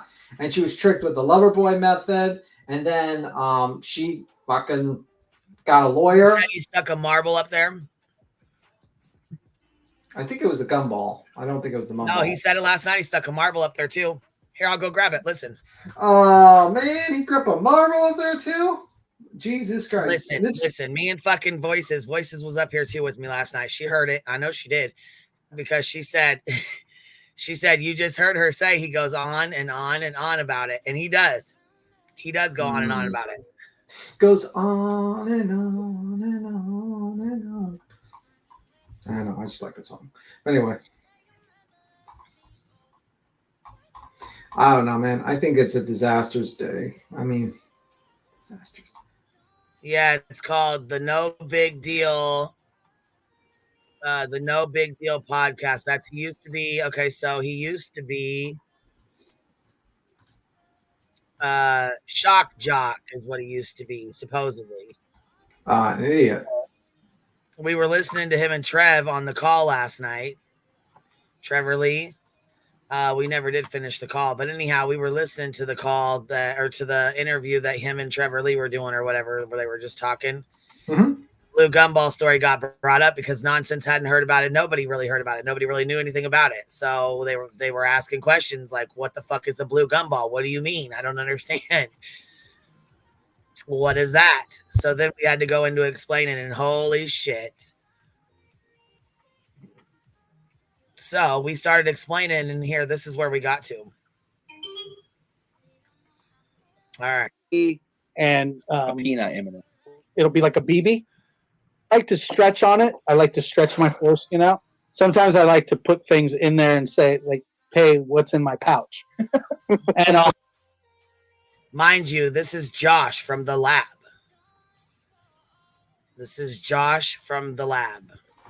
Well, I mean, obviously. Grab. Obviously, he's the smartest person in the world. Don't you know that? The answer is no. I'm not sure where you heard that from, but he's the smartest guy around. I mean, I'll have 3 items, so it'll be like a BB, an M&M mini, or a gummy. Okay, in this instance, usually what it is, it's a BB, like an M&M mini, and a peanut M&M. No, those are no. You gotta have it a little smaller. Yeah, everything has to be the same size. Yeah, a little baby marble. Like I put a little marble. I can't be too little because if it goes on my cockle, I'm fucked.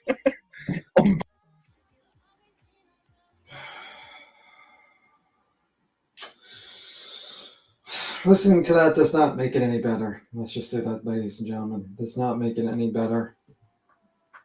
But that was horrible. That was disgusting. That is the stuff of nightmares. Imagining him trying to stick a gumball in a marble around his foreskin is the most disgusting thing I've heard about thus far.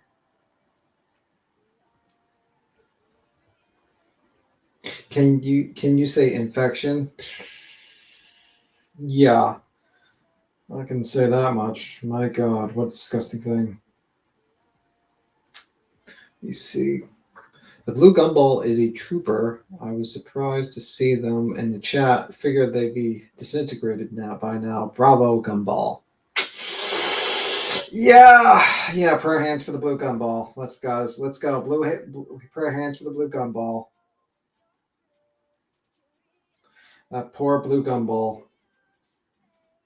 That poor blue gumball. Jeez Louise. We need to do prayer hands for that blue gumball. It just leaves me speechless. Well, you know what I mean? And this guy's the child advocate. He thinks he's smarter than everyone. He thinks he's got this moral authority over people. But he's a scumbag too. And he's always been a scumbag in my opinion. And then he gets his friend on there on his show. And he's like, oh, I'm going to prove that all the haters are just doing defamation and lying about you. And the guy literally admits, yeah, I was called as a witness and I waited in the Zoom call for 4 hours. Okay. We were completely wrong. Can you please say goggles while we wait like a few times? No, I am not saying that a few times. Absolutely not. Hell to the fucking no. Hell no.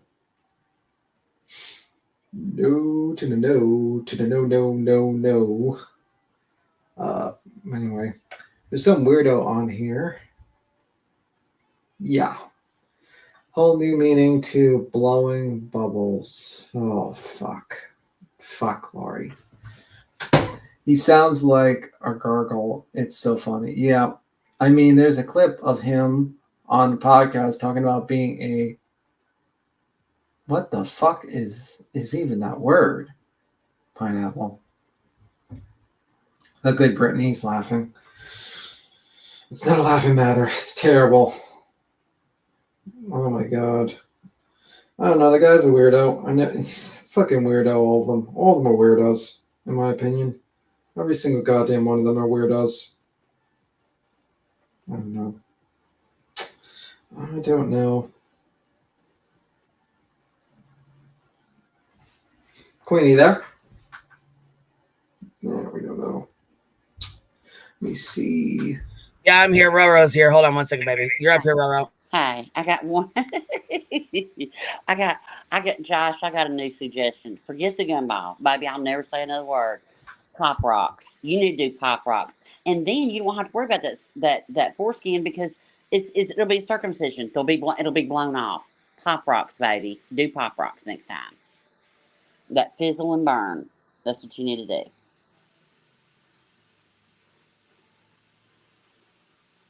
Can y'all hear me? Am I gone?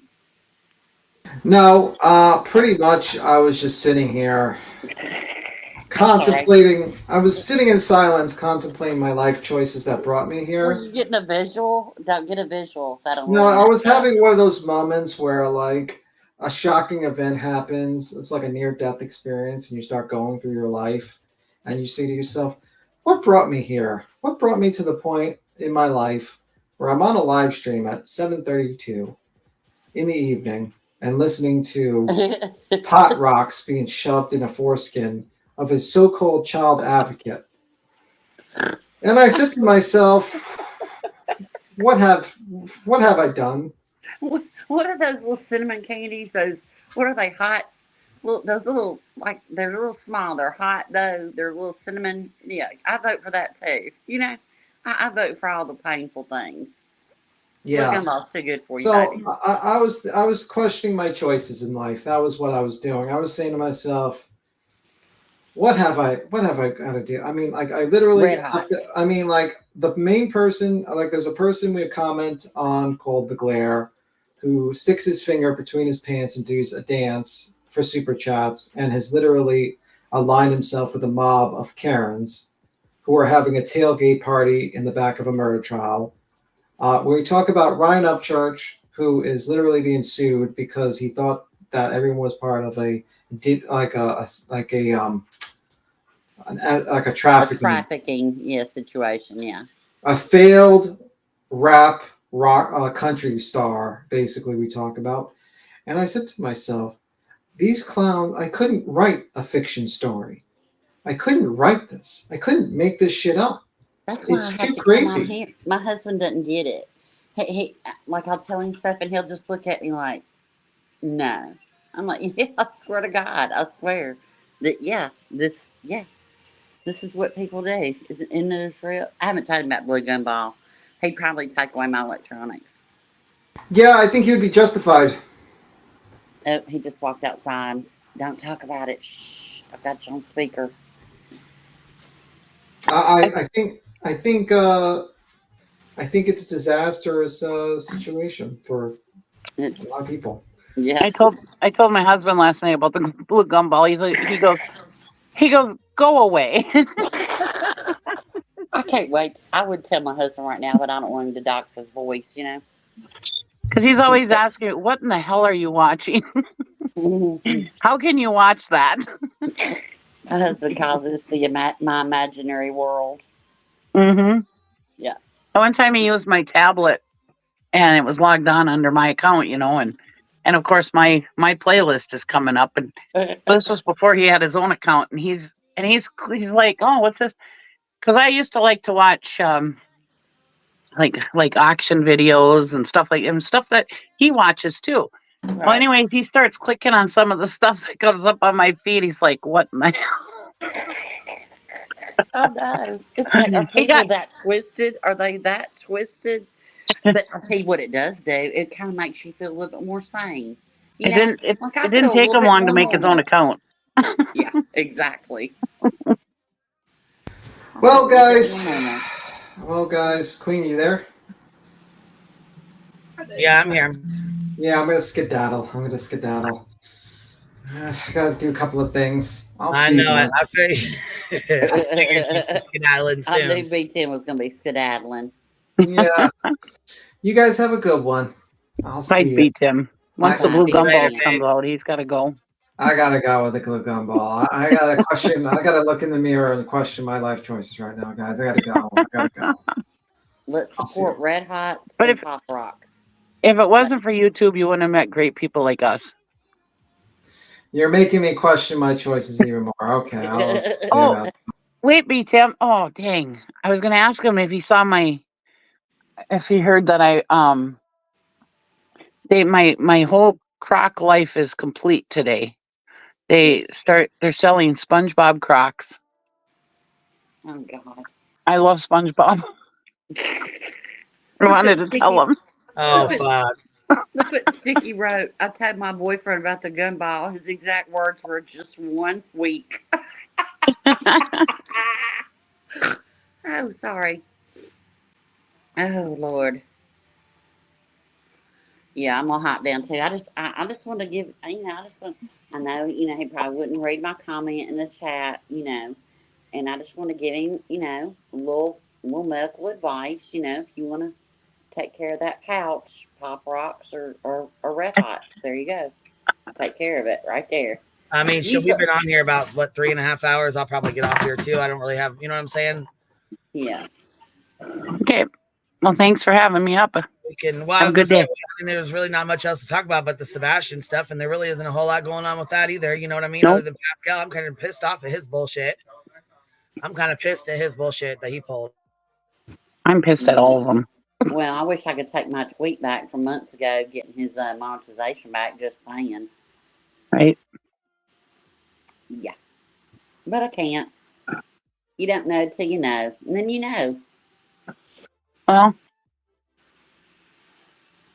back well. then he was he was a different kind of creator back then. Well, yep. I guess the I don't money know. and the clicks and the views and the money, it just took over. So it's all about the coin.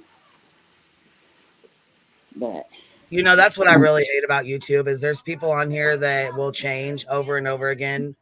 And Yep. or you know what I mean, or they're just different and they have a mask on for a while, or they'll hide who they really are for the longest time, and then the person who they really are comes out and you're like, what the fuck? Right. Yeah.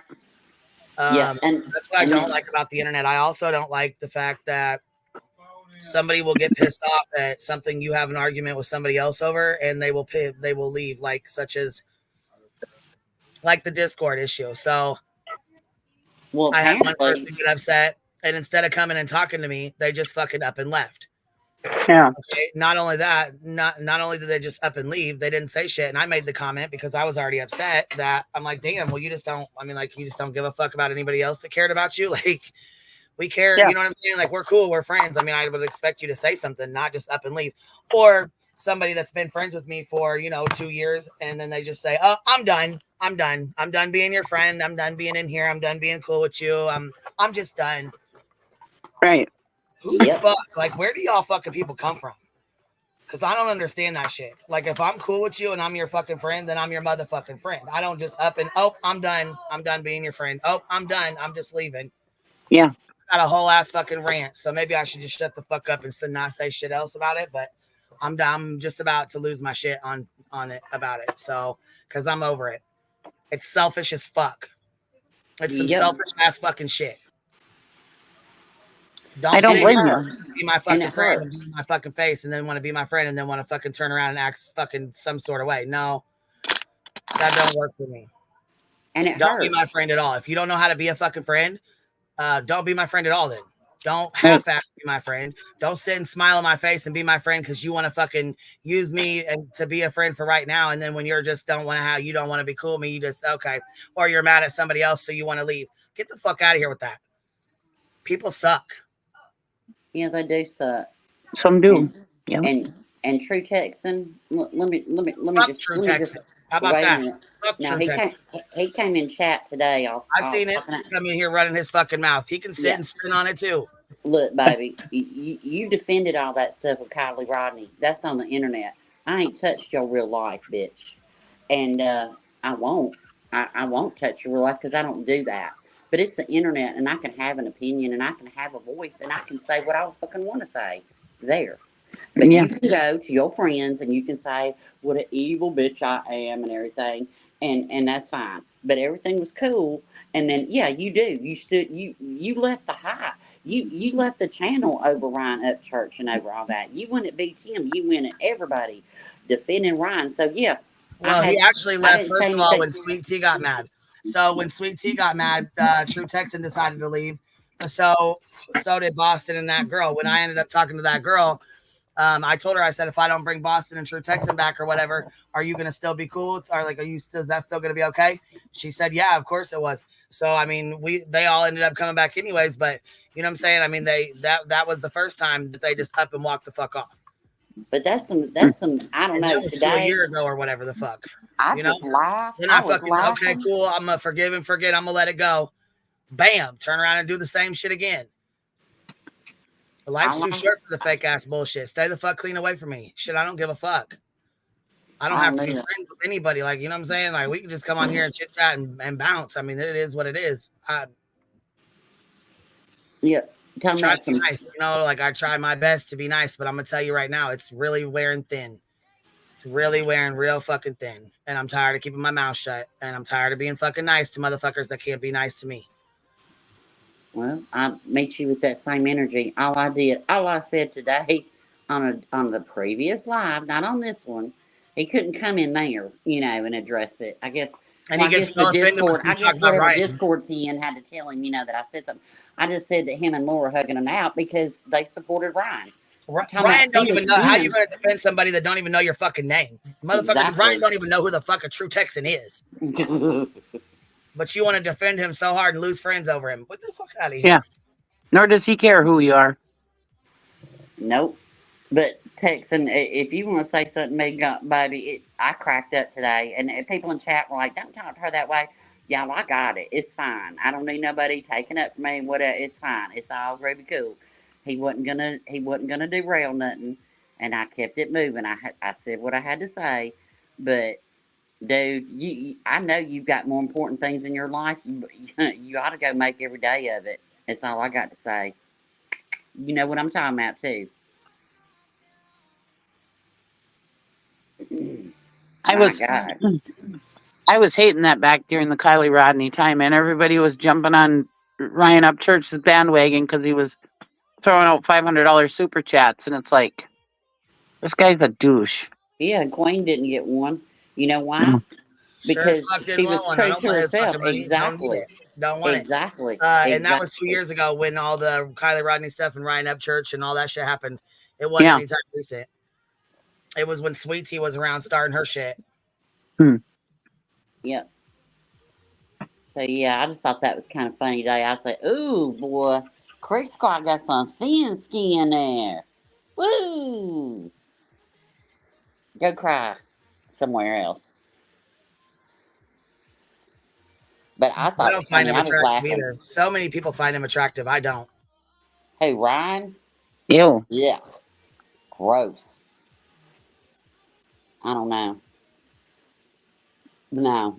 Wild eyes. He ain't that big. Got a porn star mustache. Pale as fuck. No. No. Tennessee don't claim that one. Well, Cheatham County will. Yeah. He is gross. Prayers for that kid, man. Who? Yeah, he's nuts. He is nuts. He is nuts. Grab your straw and do another live there, boo. I'm just saying. I hope the people that are suing him gets a big wad of money. Yep. I don't agree with suing people, but he deserves it. Yep.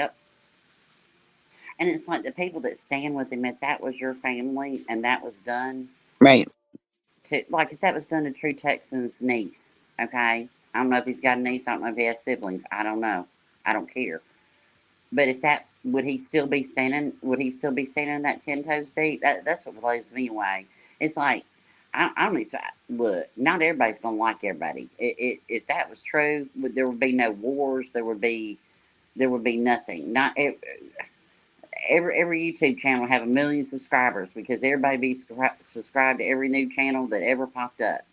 It ain't like that, but you could have an opinion. You can. I can have an opinion. Period. But it is what it is. It's all good. I But don't yeah, always agree with everything set up on this panel, but I don't either. I don't agree with anybody walking the path. I don't agree with my own husband. There's a lot of things I don't agree with. I don't agree with things said over here. I don't agree with things that are done over here. I don't agree with some things that are done and said other places. Yeah. But I that's agree the with good thing about anybody. YouTube. I don't have to. I don't have to agree with everybody all the time. yeah, I don't want an echo chamber. I want to be able to come up here and battle between me and B Tim, or battle between me and you, or whatever. We got different ideas. I think that's a good idea. Well, That's how fun, you you know. learn and grow. Yeah. That's how Yeah. you learn and grow. Change my mind. Yeah. You know, That's like how you learn. I don't know. I don't know. Because I'm maybe like, my way of thinking is wrong, right. and I need you guys to teach me right, you know. Yeah. Like, okay, let me Or give you a vice versa. perfect example. Somebody go DM her because I'm about to say her name. But like that Summer's Day stuff, all that stuff, I wasn't on board with it. They came up, they explained it, they, whatever, and I changed my mind. I have Yeah. that right. And yeah, I super chatted her a little money for gas money. But then, one of her friends wants to slam me for it. Come on now, you weak. Weak as Right. hell. I can have my opinion. Yep. It wasn't just for Summer, it was for other kids in the community. And so what? You're doing something good for other kids in the community? Hey, Yeah. might not agree with the name, but okay. Is Yeah, what I it didn't is. agree with it at first either until they came up and started talking about it, and then I Me was like, too. well, that's probably a good idea, you know. I Yeah. mean, it's making awareness to all these kids and parents so that they pay Yeah. more attention to, yeah. Keeping your kids safe, putting out the FBI information, how to keep your kids safe, all that stuff. I thought it was a great idea. Still do. Yeah, But I don't agree with the name, but okay, if it brings more attention, didn't live stream it, didn't exploit no children, didn't have GoFundMe's running across the bottom, and TikTok, all the things, and a ticker. Cool, whatever. But then the friend that had to defend her so hard sit there and thought she had to call me out because I sent her a $9 super chat for gas money when I was on my way to Tennessee to see family the same day. It just cracked me up. I was like, you're such a hypocrite. A snaky shit, Okay. But see, you don't get the message. You don't listen to the words. They just lead with hate. And that's cool. You want to live with hate? That's your legacy. Do you? and if and it's a horrible thing about Summer Wells, and if something beautiful can come out of it with her name, you know, that's okay, if it helps more kids. If Summer, what happened to Summer helps other kids, then, All right. that's great. I mean, it's horrible what happened to Summer. I hope she's fallen safe and sound, of course, but, If one parent took that information and signed their kids up on that website and got the information that they need to have in their phone, so if anything does happen to their kids, then that's a purpose. That's the way I look at it. Yep. We used to put them in. We used to put little pamphlets in the hospital to send home with the new moms on how to keep on infant security. That's why birth announcements aren't in the newspapers anymore. That's why you don't see people with storks out in their yards anymore, because it was just a sign of, hey, I got a new baby. Come on in. Because you have to do, and we would tell parents that, you got a stork in your yard, take it out. Tell grandma thanks a lot, bring it in the house, take a picture of it with the kid, and don't, people, strangers driving down your street don't need to know that there's a new baby in that house. you know. Yeah, Period. that's like those little people stickers that people put on the back of their cars. Baby on board.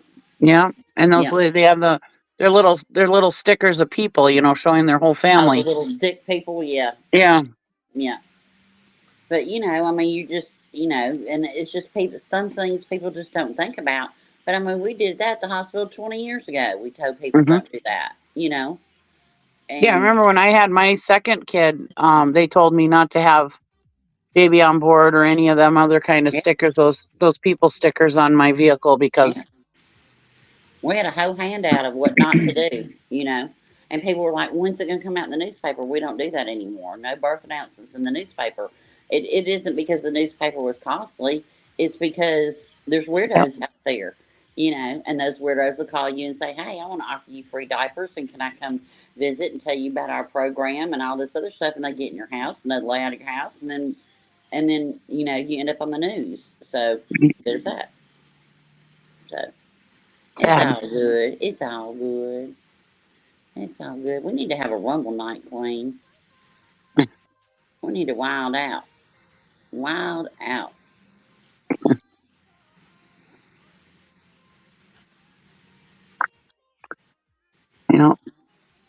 Well, exactly, Pineapple. The window decals in case of fire to show that it's a child's room. Yeah, can't do that anymore. Mm-hmm. Yeah, it tells the fireman that, yes, this is a child's room. Go to that room first. But it also tells weirdos, hey, there's a kid in there. That ain't mom Right. and daddy's room. And it's sad that that's the way the world is, but yeah. Yep. Gotta protect our kids. That's right. Kids, animals, and old people. Don't hurt them. Don't you dare. Yeah, it was so weird. I mean, like the difference Them between fighting words. Fucking with animals or old people. Those fighting words, goddammit. Right. Girl. You got to leave my old people alone now. My That's animals right. now. Yep. Fucking find out. Let me, girl. And vulnerable people of any age. Yeah. No. Do you guys want to finish listening to that call between Trevor and Josh? I don't. I'm about to have to hop down. I just want to give some candy advice. Little medical advice. Take care of that. That little foreskin problem. I just thought I'd help out medically. Because I am I'm the resident nurse of the hive, so that might could help. Might could help a little bit. So, pop rocks and red hots, baby. Pop Elizabeth rocks. PCB said many Eminem. Yes, ma'am. He sure did. Well, I don't think Pop Rocks would do anything because you got to get them wet for them to. How would there be anything wet on his foreskin? Ew. I swear to God, I'm going to tell my husband the story and I'm going to tape him and I'm going to put it in Discord because I ain't going to do it on live. Nope. That's all I am. I'm going to tape him. I'm going to say, baby, listen to this. Okay. And then I'm going to get his reaction. He ain't going to know I'm taping because then he won't say what he's going to, That's what she said. Yeah. Hey, I guess we can be thankful that he probably videotaped Blue Gumball and we didn't see that. So that's a good one. Pineapple said you walked right into that one, Cheesy. You sure did. All right, ladies. Well, I appreciate you hanging out. We've been on here three almost 4 hours. So yeah. I will check you guys after a bit. I was gonna say it's almost 7, so I will not be back on here later. I'm more than likely. Well, I don't know. Shit, we never really know. I thought I was gonna do Stitching's little birthday thing over on the Hive, just to fuck off. But I don't know. Oh yeah. If she's got time. I don't know what she's got going on. I don't want to. You know what I'm saying? So I don't really want to make plans with. We got to find out what she's got going on first. I dropped my Cowboys in Discord for my favorite. Okay, baby. Ooh, if you get my favorites, you my favorite. I don't share those boys around town. I know that's right. Those are my now. That's some that's some Tennessee boys. Ooh, Lord, baby. I must say. All right. Y'all have a good night. I'm gonna have to go tell husband. I'm gonna have to go mess his mind up for a little bit. All right, baby. We'll talk to you later, love. All right. Have a good night, Y'all have guys. a good night. Good night, Cheesy. Good night, Roro. Good night, you guys. I appreciate y'all hanging out. Thank you guys for being here today, pretty much all day. We did Ryan Up Church earlier, and now we did this stuff. So I will probably stay off here the rest of the night or hop in Discord and hang out with you guys for a little bit. Either way, though, I will catch y'all on the flip side. No court tomorrow for Karen Reed, so it's Turtle Boy court time. I think his court date's at 2, so we'll check into that and see what's going on. Otherwise, we will catch y'all on the flip side. We might go live on the Hive later, depending on what Stitching's got going on, but we will see. I will let y'all know. Have a good one, though. I'll catch y'all later.